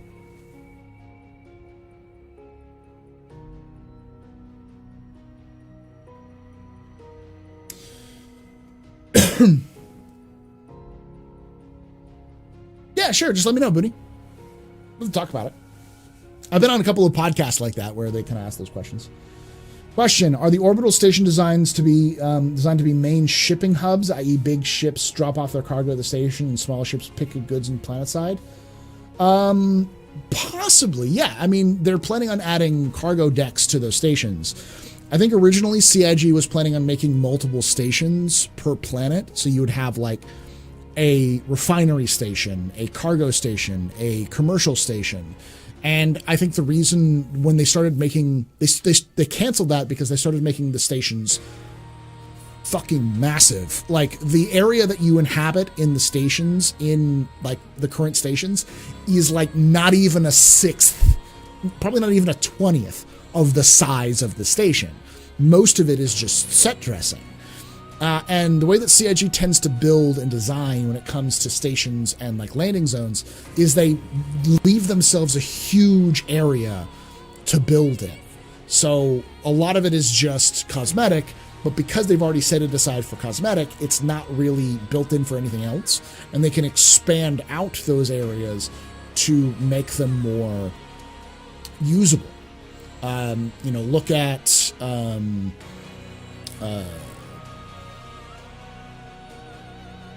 it's hard to say this, but I mean, look at the recent expansions to Grimhex. Even in 3.9, looks a lot differently. Well, 3.9 looks a lot different than what Grimhex looked like in 3.8, because they have this huge area that doesn't take up the entire asteroid. It takes up sections of it, but not all of it.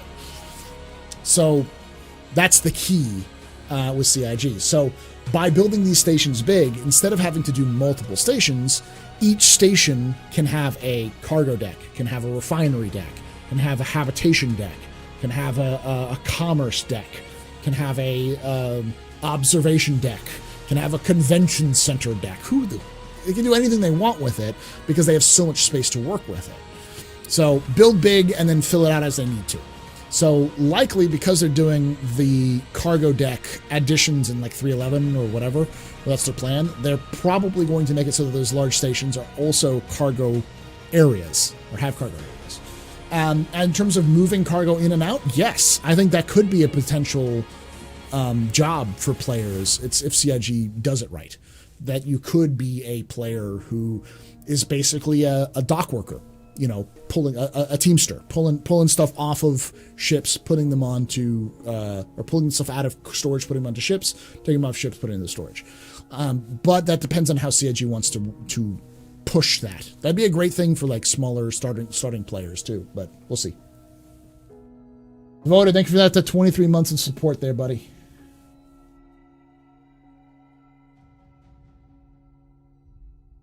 Question: how do I get my loaner ship for my G12? Should be, your G12 is not a ship; it's probably a vehicle. Likely I want to say a cyclone. And if that's a cyclone, then you need to go to a landing zone, like one of the mining stations. Any landing area that has external access and spawn points, spawn pads. So I think the gates in Lorville, the external access areas of Microtech, and most of the major mining stations on moons have pads that you can spawn stuff on. And there's like a ASOP terminal somewhere you can use them on.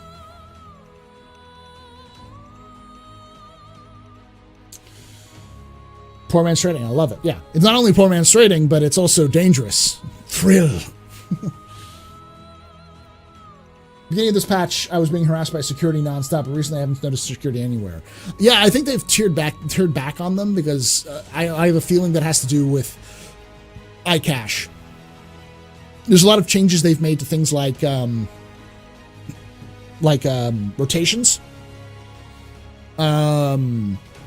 All servers are now linked together. So no matter what server, Australian, US, EU, they're all the same time zone. So if it's noon on Lorville in the US server, it's noon on Lorville in all of the servers now. So I think that has a lot to do with the back-end services they're going to fucking around with. Question: what made you back and when? 2013. The story is kind of weird.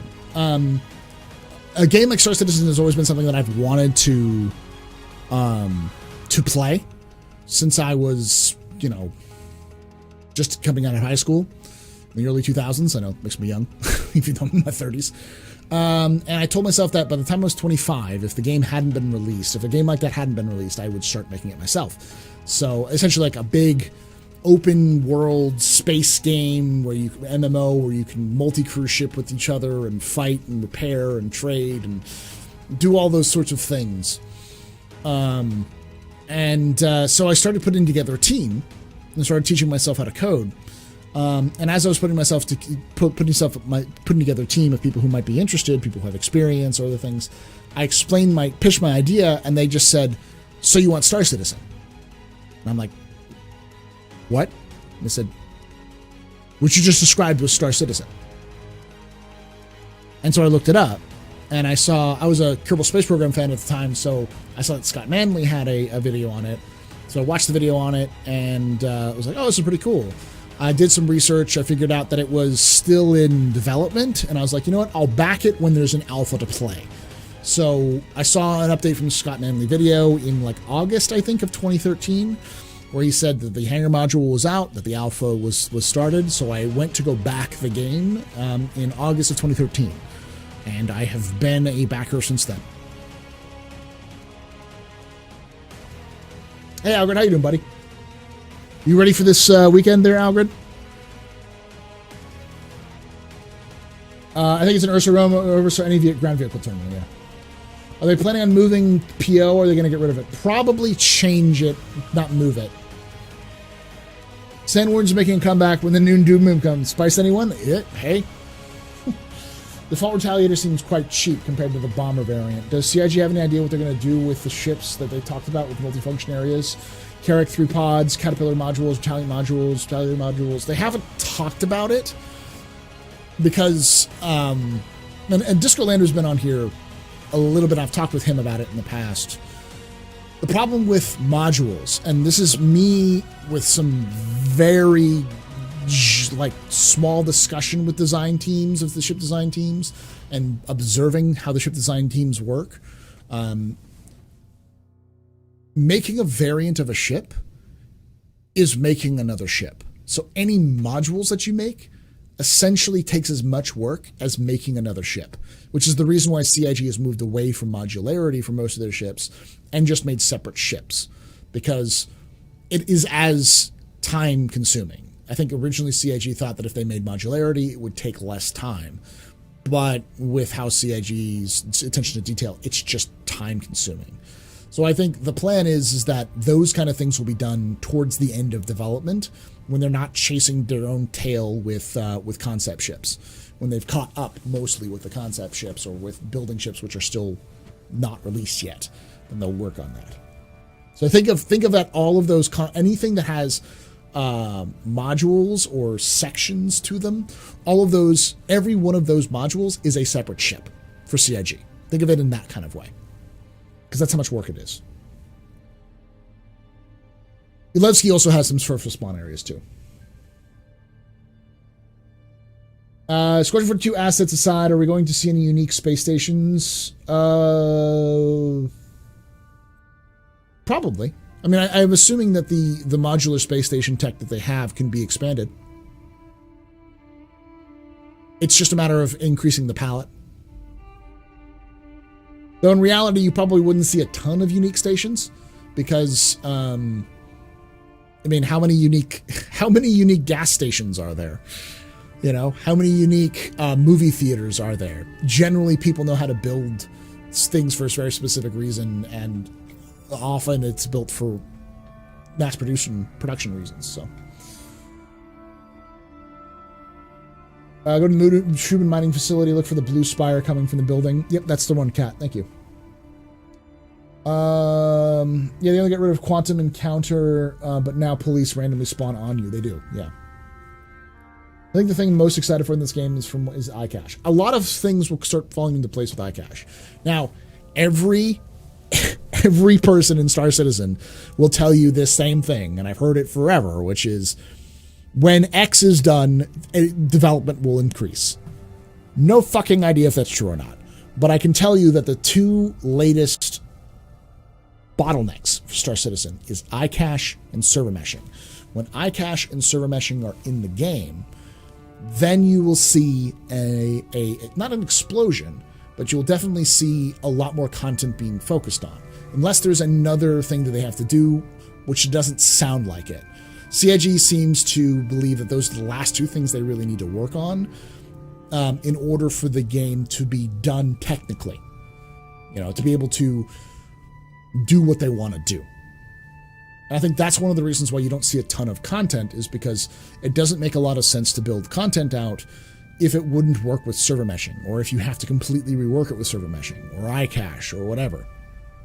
So there is some merit to restricting content until that's done. I think the other thing that might take some time is the dynamic instancing, the dynamic mission systems, the dynamic economy. But it seems like iCache and server meshing are more linked together. The dynamic mission system is more of a AI problem.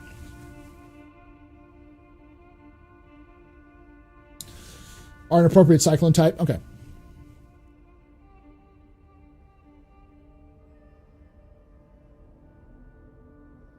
Tally crickets. Yeah, all we need to change with each arm volley or replaced. Better to rebuild it and make it more like the other ones. Greater variety of stores. Exactly, yeah.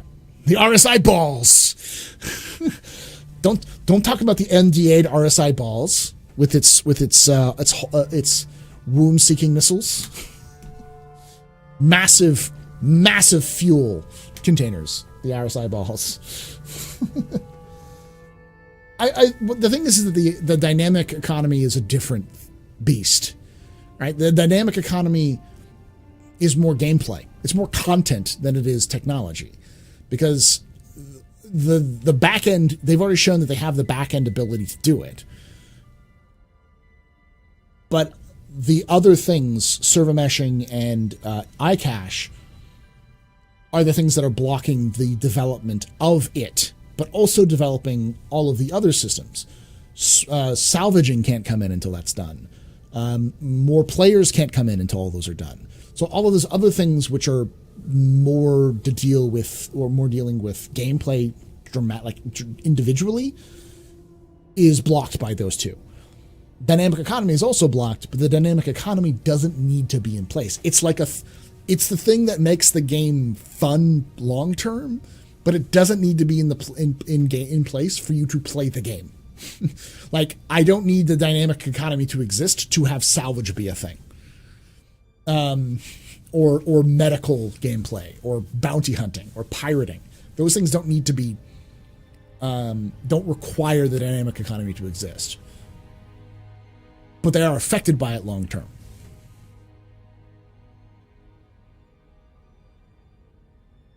I can tell you that the development has already increased in its momentum. I'm sure they haven't hit the quarterly releases, but the system extension has been rebuilt in months. It took years to create it. Yeah, and we talked about it earlier. There was a question on the Patreon page about the team the Canadian team that's being put together to specifically build Star Citizen systems, run by Turbulent.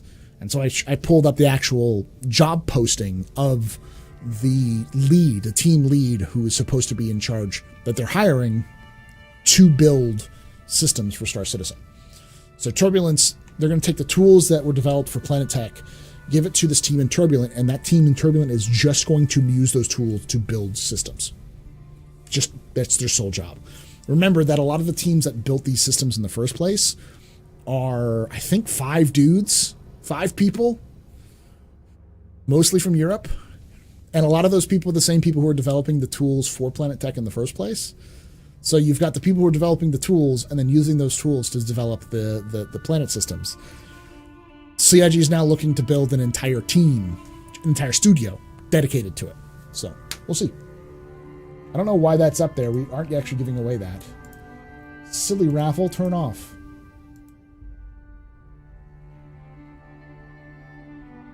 Do we know what server meshing is and what it's supposed to do? So, yes, Sam. The concept of server meshing is Star Citizen is supposed to be a single shard MMO. That's a single shard MMO. The whole conceit of Star Citizen is that it's even in the name of the company that was founded to create Star Citizen, Cloud Imperium Games. The original purpose of Cloud Imperium Games was to take advantage of cloud computing technology for video games. And the idea behind the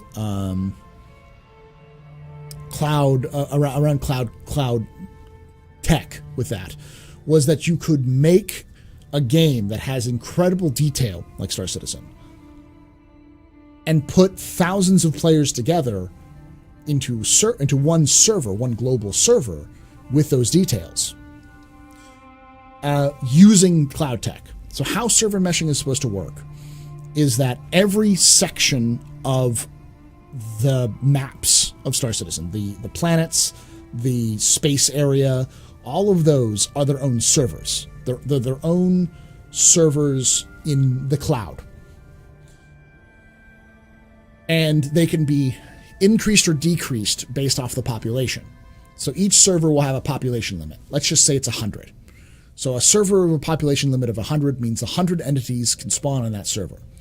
Now, because they have OCS, with server-side OCS, the idea is they could stream information from one server to another seamlessly. So even if you fly from server A to server B, you won't know you're crossing a server boundary.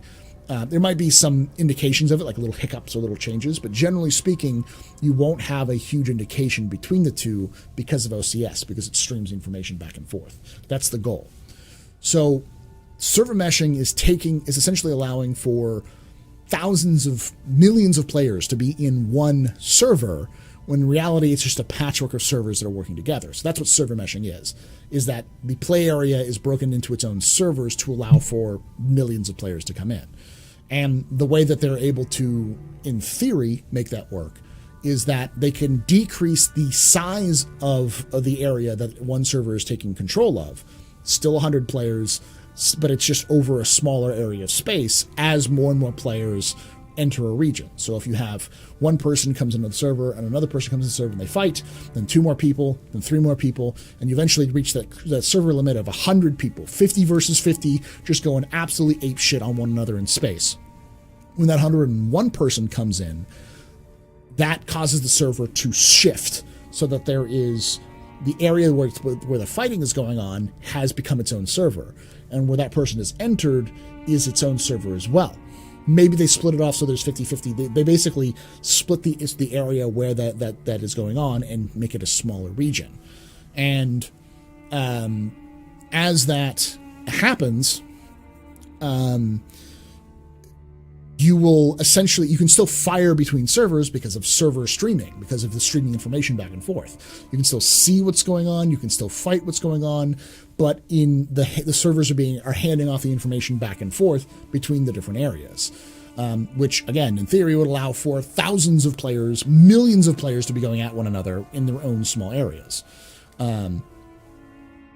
That's why they did object container streaming. It's the reason why they had objects. They use objects in terms of spaces inside the game. Inside each ship is built of its own kind of object containers, its own containers, which are our own physics grids and that kind of stuff. Everything has been built around that idea. And while that sounds crazy, another game is doing it. Dual Universe. Dual Universe is doing the exact same thing. It's how they're handling their server technology is the exact same way. So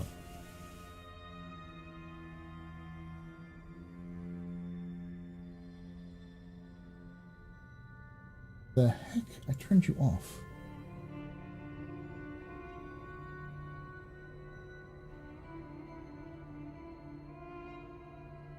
So that's what it is, Sam. Hopefully it has been done before. Yes, it has.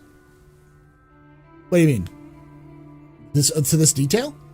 With millions of people? I don't know if it has. It's done with large numbers of people, but not like that kind of stuff.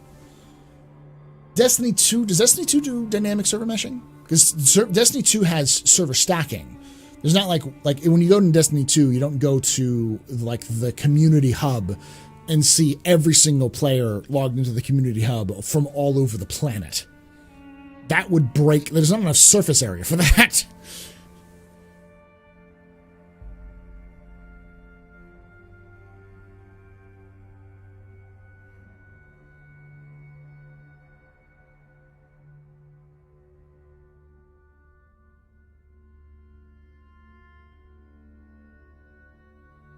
On the topic of servers, have I seen this? Have I seen what there, Adam?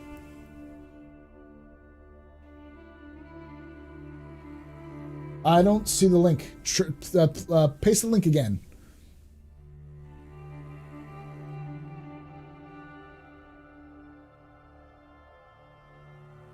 Question: if Pyro is added, do you feel CIG will push to add the Nyx system next? Yes. Yes.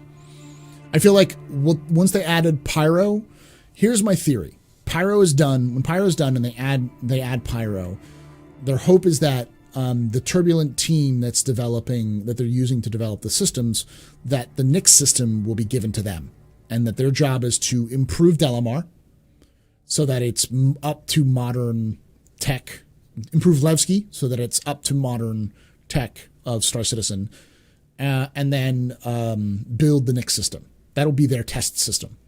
And when they build the Nyx system, that will be their training wheels as well. That's their first task as a team. And then if that does well, then they'll learn from how to build systems as the team, and then they'll move on from there. I think that's the reason why we see them developing it now, hiring the team now, because it'll take them 6 months to hire the team, put them together, and get them ready with the tools. So Atlas does, but Atlas also has, in terms of going from one server to another, it hitches and has a loading issue. Star Citizen hopefully is going to fix that with SOCS, server-side object container streaming, where it actually unloads assets behind it and loads it in front of it.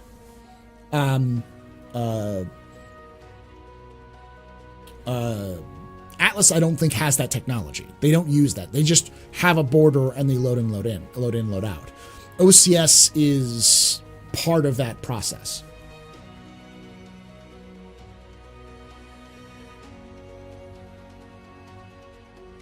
Okay.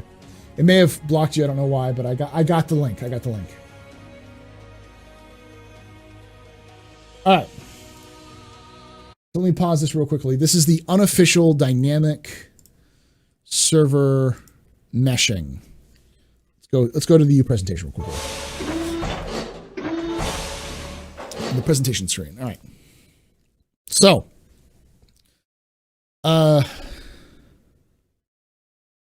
major tech. Presentation offers centralized place to explain.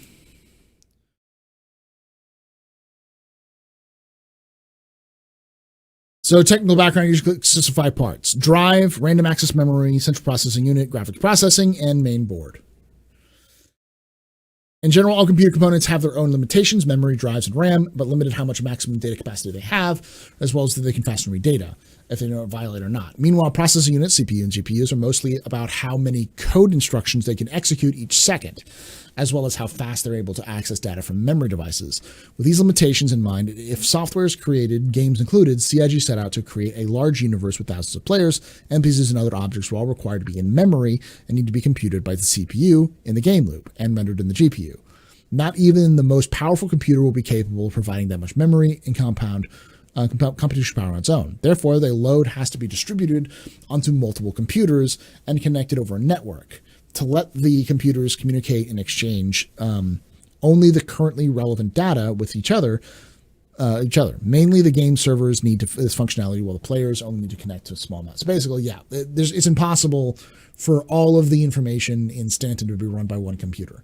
It's just impossible. So you need to section it out. So you have the server client architecture, which means the server holds all the information, but it compartmentalizes it into smaller data chunks, and then only gives the citizens, the clients, what they need. This last one's important right here. Since communication between server computers over a network is all introduces latency between the sending and receiving of data packets, the state of the game will always be slightly different on each player client to the server. To ensure that game provides a reliable gameplay experience for all players, the server instance is deemed to be the ground truth about the state of the game world. Basically, the server has the authority of the game state. That means the player clients will always trust the data that comes from the server over its current world state. Since the server always simulates the game world and thus validates the player actions, this guarantees that all clients will stay synchronized with the server, and that the game world a player sees won't deviate drastically from other players in the screens. And part of what they do that is to build in lag. They're actually they build in latency, understanding that every player is going to have latency. To make it more even, they build in a certain amount of latency, meaning they know that it's going to take longer. So even if you have a faster connection to the server, it will delay the information to the biggest latency you can think of, which I think is currently 200 milliseconds. I think it's 200 to 230 milliseconds is the built-in latency for everything, which is why things feel a little off. And to be fair, it's not something that CIG has done only. Lots of other companies, including Blizzard, do that as a means to try to combat issues. Yes, I'll post a link. I'll post a link in both chats real quickly. There you go. Everyone gets it. When is Turbulent being absorbed into the Borg? I don't think it's going to be absorbed as much as I think they're going to become. Honestly, I think if Star Citizen does well financially and Squadron 42 does well financially, you'd likely see a merger between the two companies where there is a client company called Cloud Imperium or Robert Space Industries, and then something like that. And then you will have Turbulent as a subsidiary and Cloud Imperium Games as a subsidiary, and so on and so forth. Kind of like how you have Bethesda as a publisher, and then you have Bethesda GameWorks, then you have ZeniMax, and you have all these other companies that exist as an umbrella underneath it. Likely something like that will happen based off these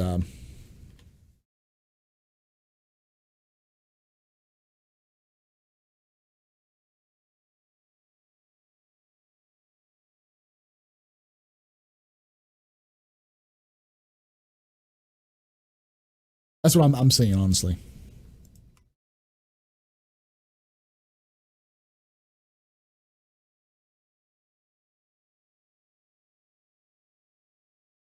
I'll play the music again just because. So yeah, this kind of goes over the very difference. Major tech, object container streaming. You create an object container in the first place. And we already have those. For instance, you already stream out the information when you leave your ship.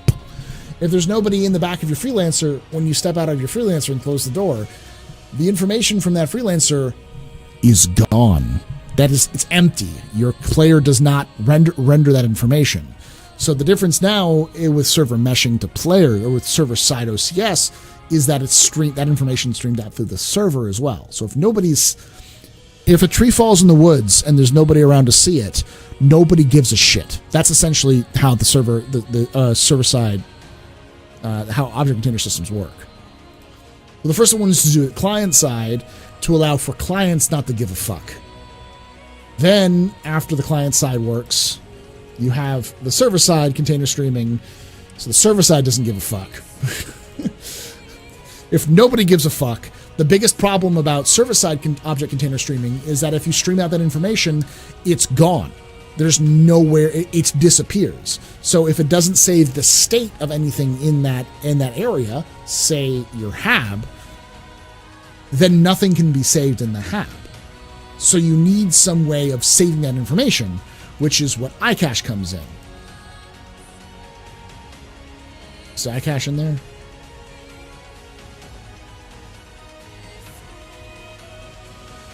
Yep. Item cache. Item cache basically saves the state of everything. I take my coffee cup. It's filled with cocoa. I put my coffee cup full of cocoa on a mountain, as Chris Roberts likes to say, and I walk away and I disappear. The second I turn around and I walk out of render range, that coffee cup disappears like magic. But when you have item cache, there is some way it saves that information into smaller chunks that can then reread that information when somebody else approaches it.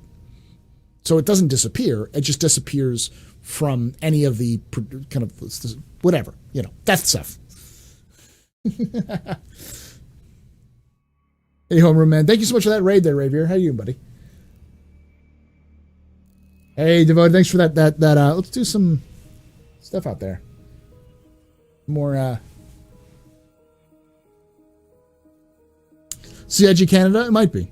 Turbulent Cloud. I think Turbulent would like to keep its name because I don't think Turbulent only has Star Citizen as a client.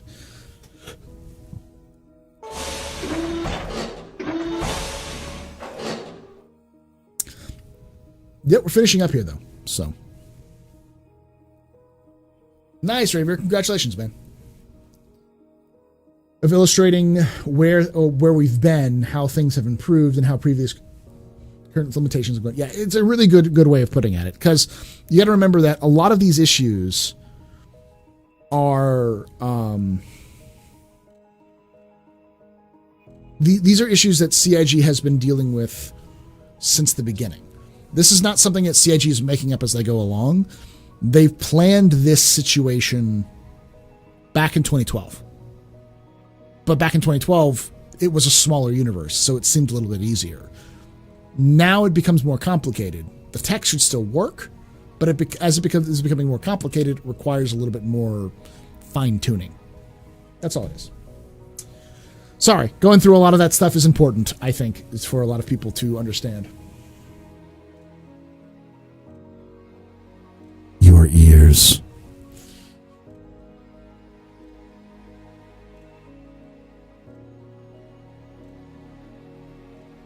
Yeah, Renzo, 300 milliseconds is a lot. But that's why you, Renzo, that's why you add in auto aim. Not auto aim, but aim assist. That's the purpose. For instance, Blizzard for Overwatch uses a delay. They also add a tiny bit of auto aim, tiny bit of aim assist to help counter that delay. So, and a lot of games do this. I think it even happens in Counter-Strike. It happens in a lot of even professional esports games. They have auto-aim. It's just not called auto-aim. And that's one of the realities of an online kind of in game stuff, game such.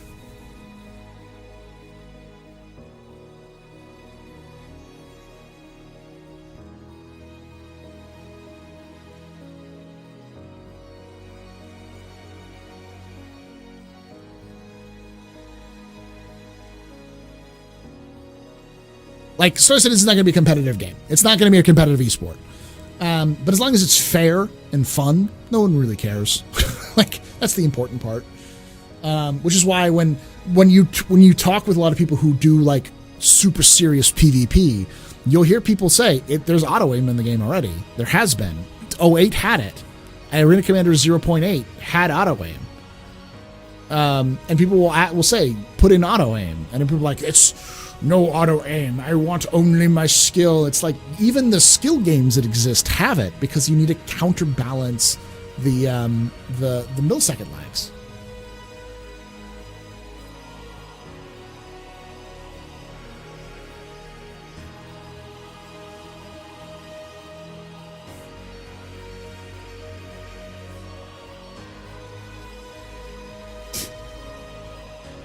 Oh, they're talking to me. Yeah, but yeah. Esports ready. Yeah, esports ready. But then again, Star Citizen never sold as an esport, right? CIG has no desire to up the tick rate to 60. Why? Because it's not really needed. Star Citizen is never going to feel like Counter-Strike. It's never going to feel like a dedicated arena shooter or anything like you're dealing with like Rainbow Six Siege. The closest you're going to get is something like Arma, which is clunky but can be fun. I think Star Citizen CIG is hoping to smooth out the experience so it's not as clunky as Arma, but still can keep that kind of thing in there. Exactly, Bayer. We have auto aim in real life. Am I not? I'm sorry, I'm shattering the illusion that Star Marine is competitive esport.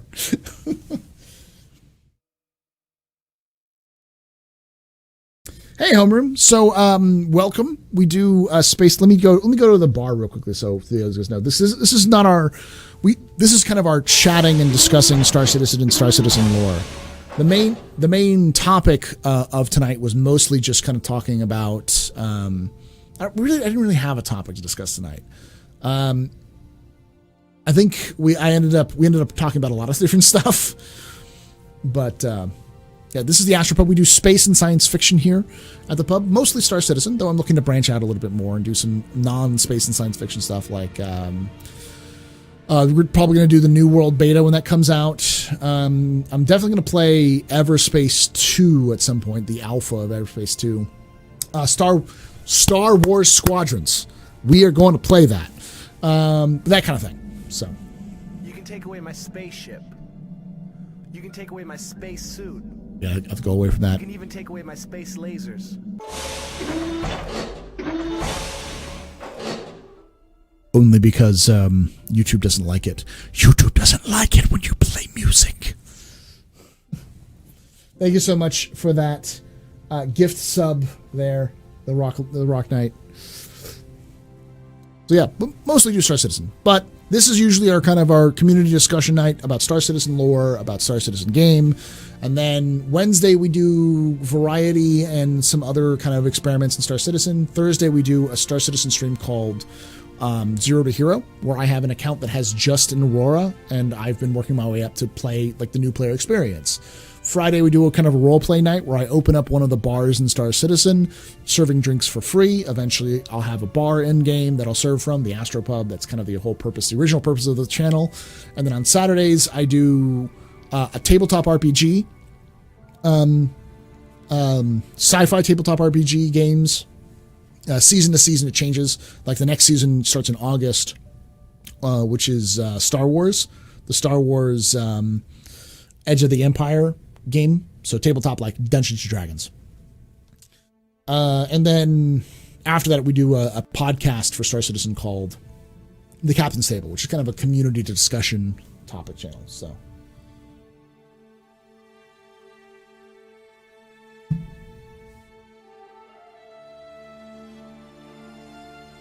Can't take with my space freedom. Yeah. There was New World Alpha, but it was all I can say about it. I was also in the New World Alpha Blue, so I can. That's. I mean, no, I'm not going to say it. I don't want to piss off Daddy Amazon. My hair does grow fast. No one believes me. Everyone said this was a wig. It's not a wig. My hair's growing back fast.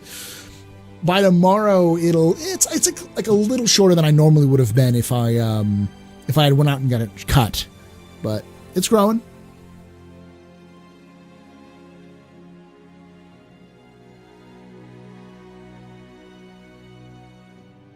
Thank you, man.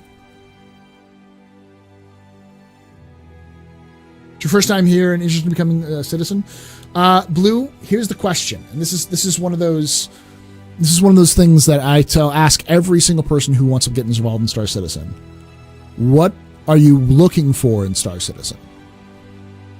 That's the question. What are you looking for in Star Citizen? Because if you're looking for a completed game, it's not. Not any close. Years away from completion or beta.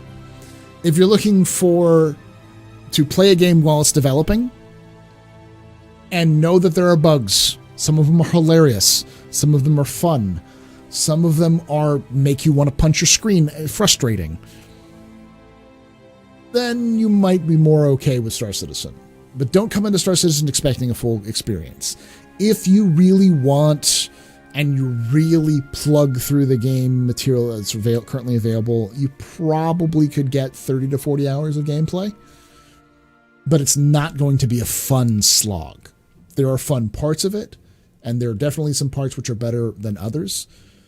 But it is a currently in development game that has a lot of issues. A lot of us who have been playing the game and have backed the game like the game. I love it. I'm crazy. So, kind of thing. But I love early access games. That's kind of my thing. Exploration and immersion. You will probably enjoy Star Citizen, but it's like your exploration and immersion will probably be a couple hours, maybe, with the current content. There's only one system. There are, what is it? 4, 3.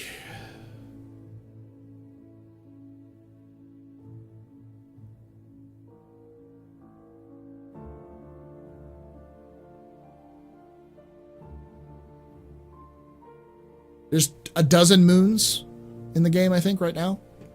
A dozen moons, 3 landable planets, a gas giant, which you can't fly into quite yet, but you will eventually. 3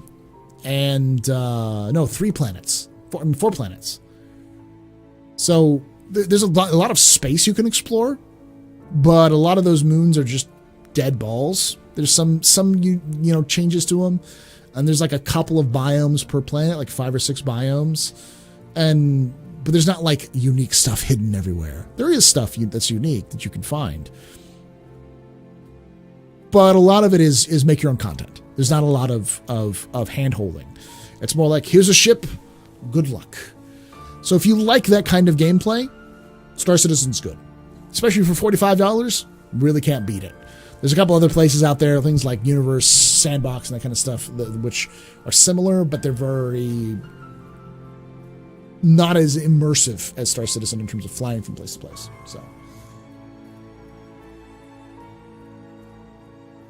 So yeah, I'd definitely pick it up. I'd get the Aurora package at $45, if that's what you're looking for there, Blue.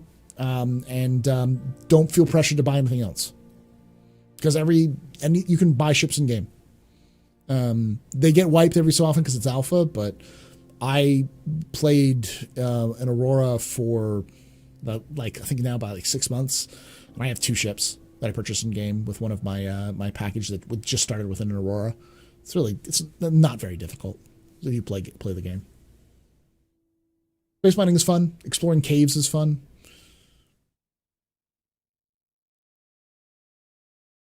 Yeah, if you have friends, it's good. Star Citizen's better with friends. Like a lot of stuff, better with a partner. Sometimes better with multiple partners. Hey Lillian, how you doing? With the new light flight model ship, do you speculate you might be best in atmosphere? Best would be anything with wings. Worst would be anything without. Anything that's a brick. It's definitely making your own fun. Yeah.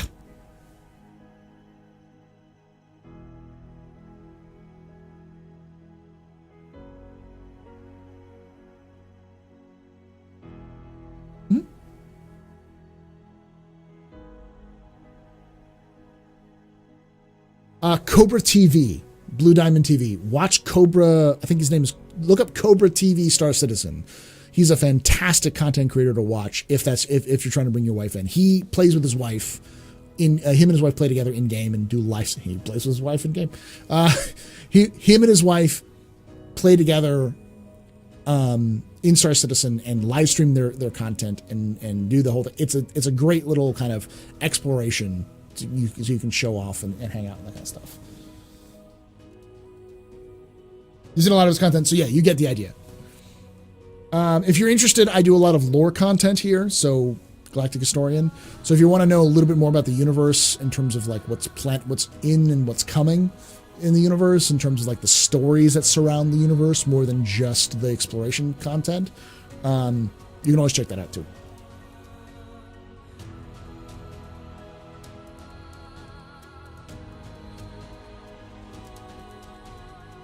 I don't know if a Herald will do so well if it's a brick. It does have tiny wings.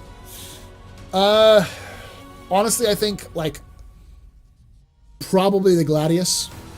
The Gladius and maybe the Hornet would probably be very good in atmosphere flight model ships. Trying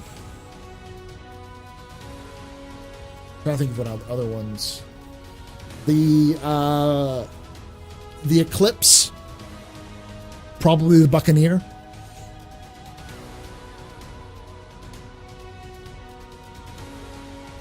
The Saber, yeah, the Arrow, all good examples. The Saber is probably the best. Honestly, the Saber and the Arrow are probably the best ships for the flight model based off their design. Well, thank you, Blue Diamond. Welcome to the verse.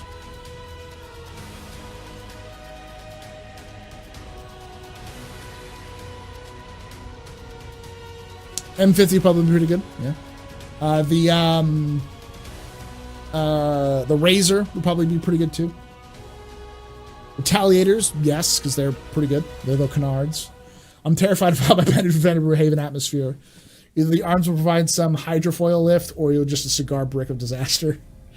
The Avenger would probably be pretty good. The Avenger might be the best. The Avenger and the Eclipse might be the best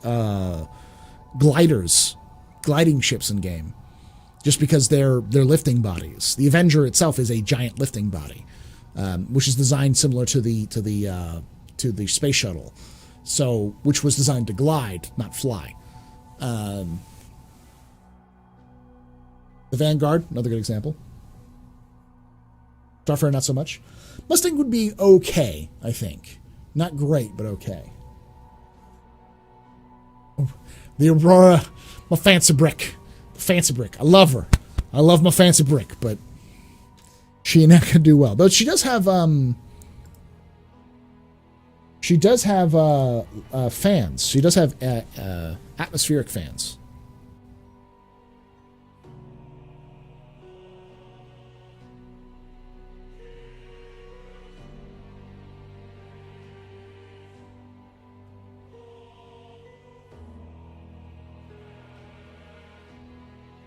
Yeah, so control surfaces will allow it to glide a lot better.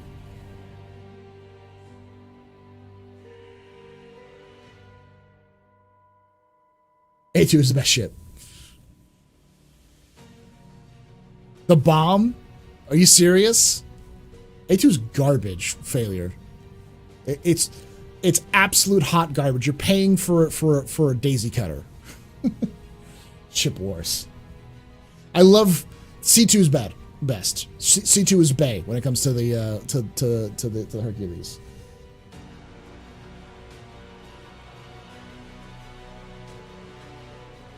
Anvil and generally anything combat related with Aegis should do well.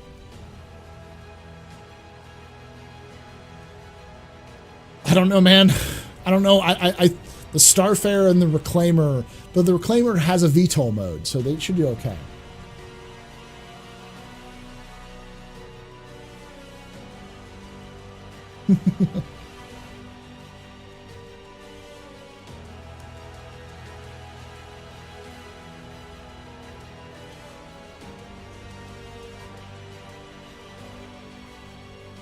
Best ship.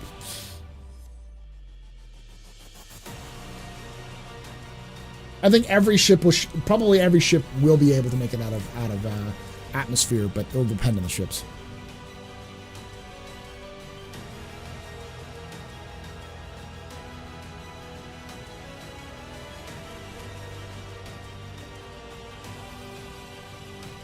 It does have tiny wings. Yes, the Pisces should do okay. Good night there, Austin. 600i might actually do pretty well because it is a little bit more aerodynamic shape. Same with the 890. It's a lot of stuff though. I'll bribe Morph to lead the A2 ground artillery crusade.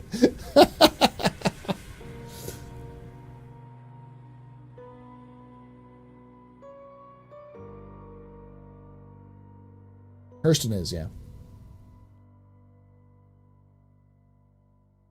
The Endeavor is not designed. From last we checked, fully manned. I have to find the actual source for this, but I remember CIG saying fully combined all of the different combinations of the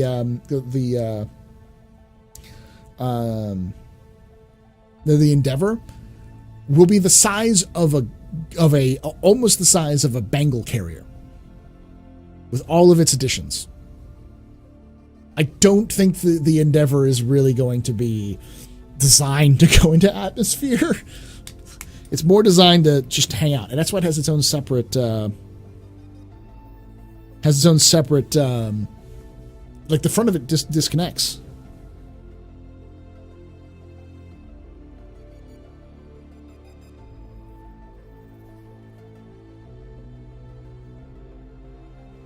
Hey!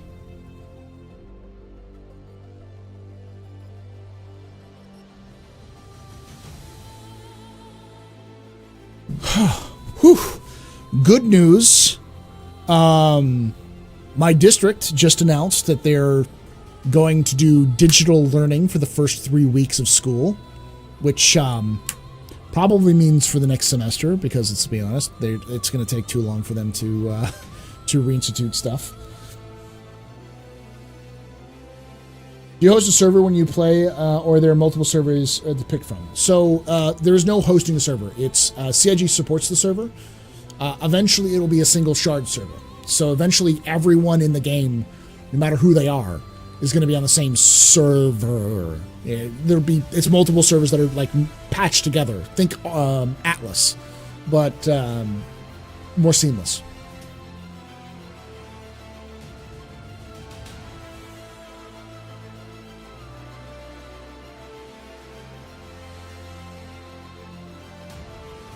Yes, starting remote is good.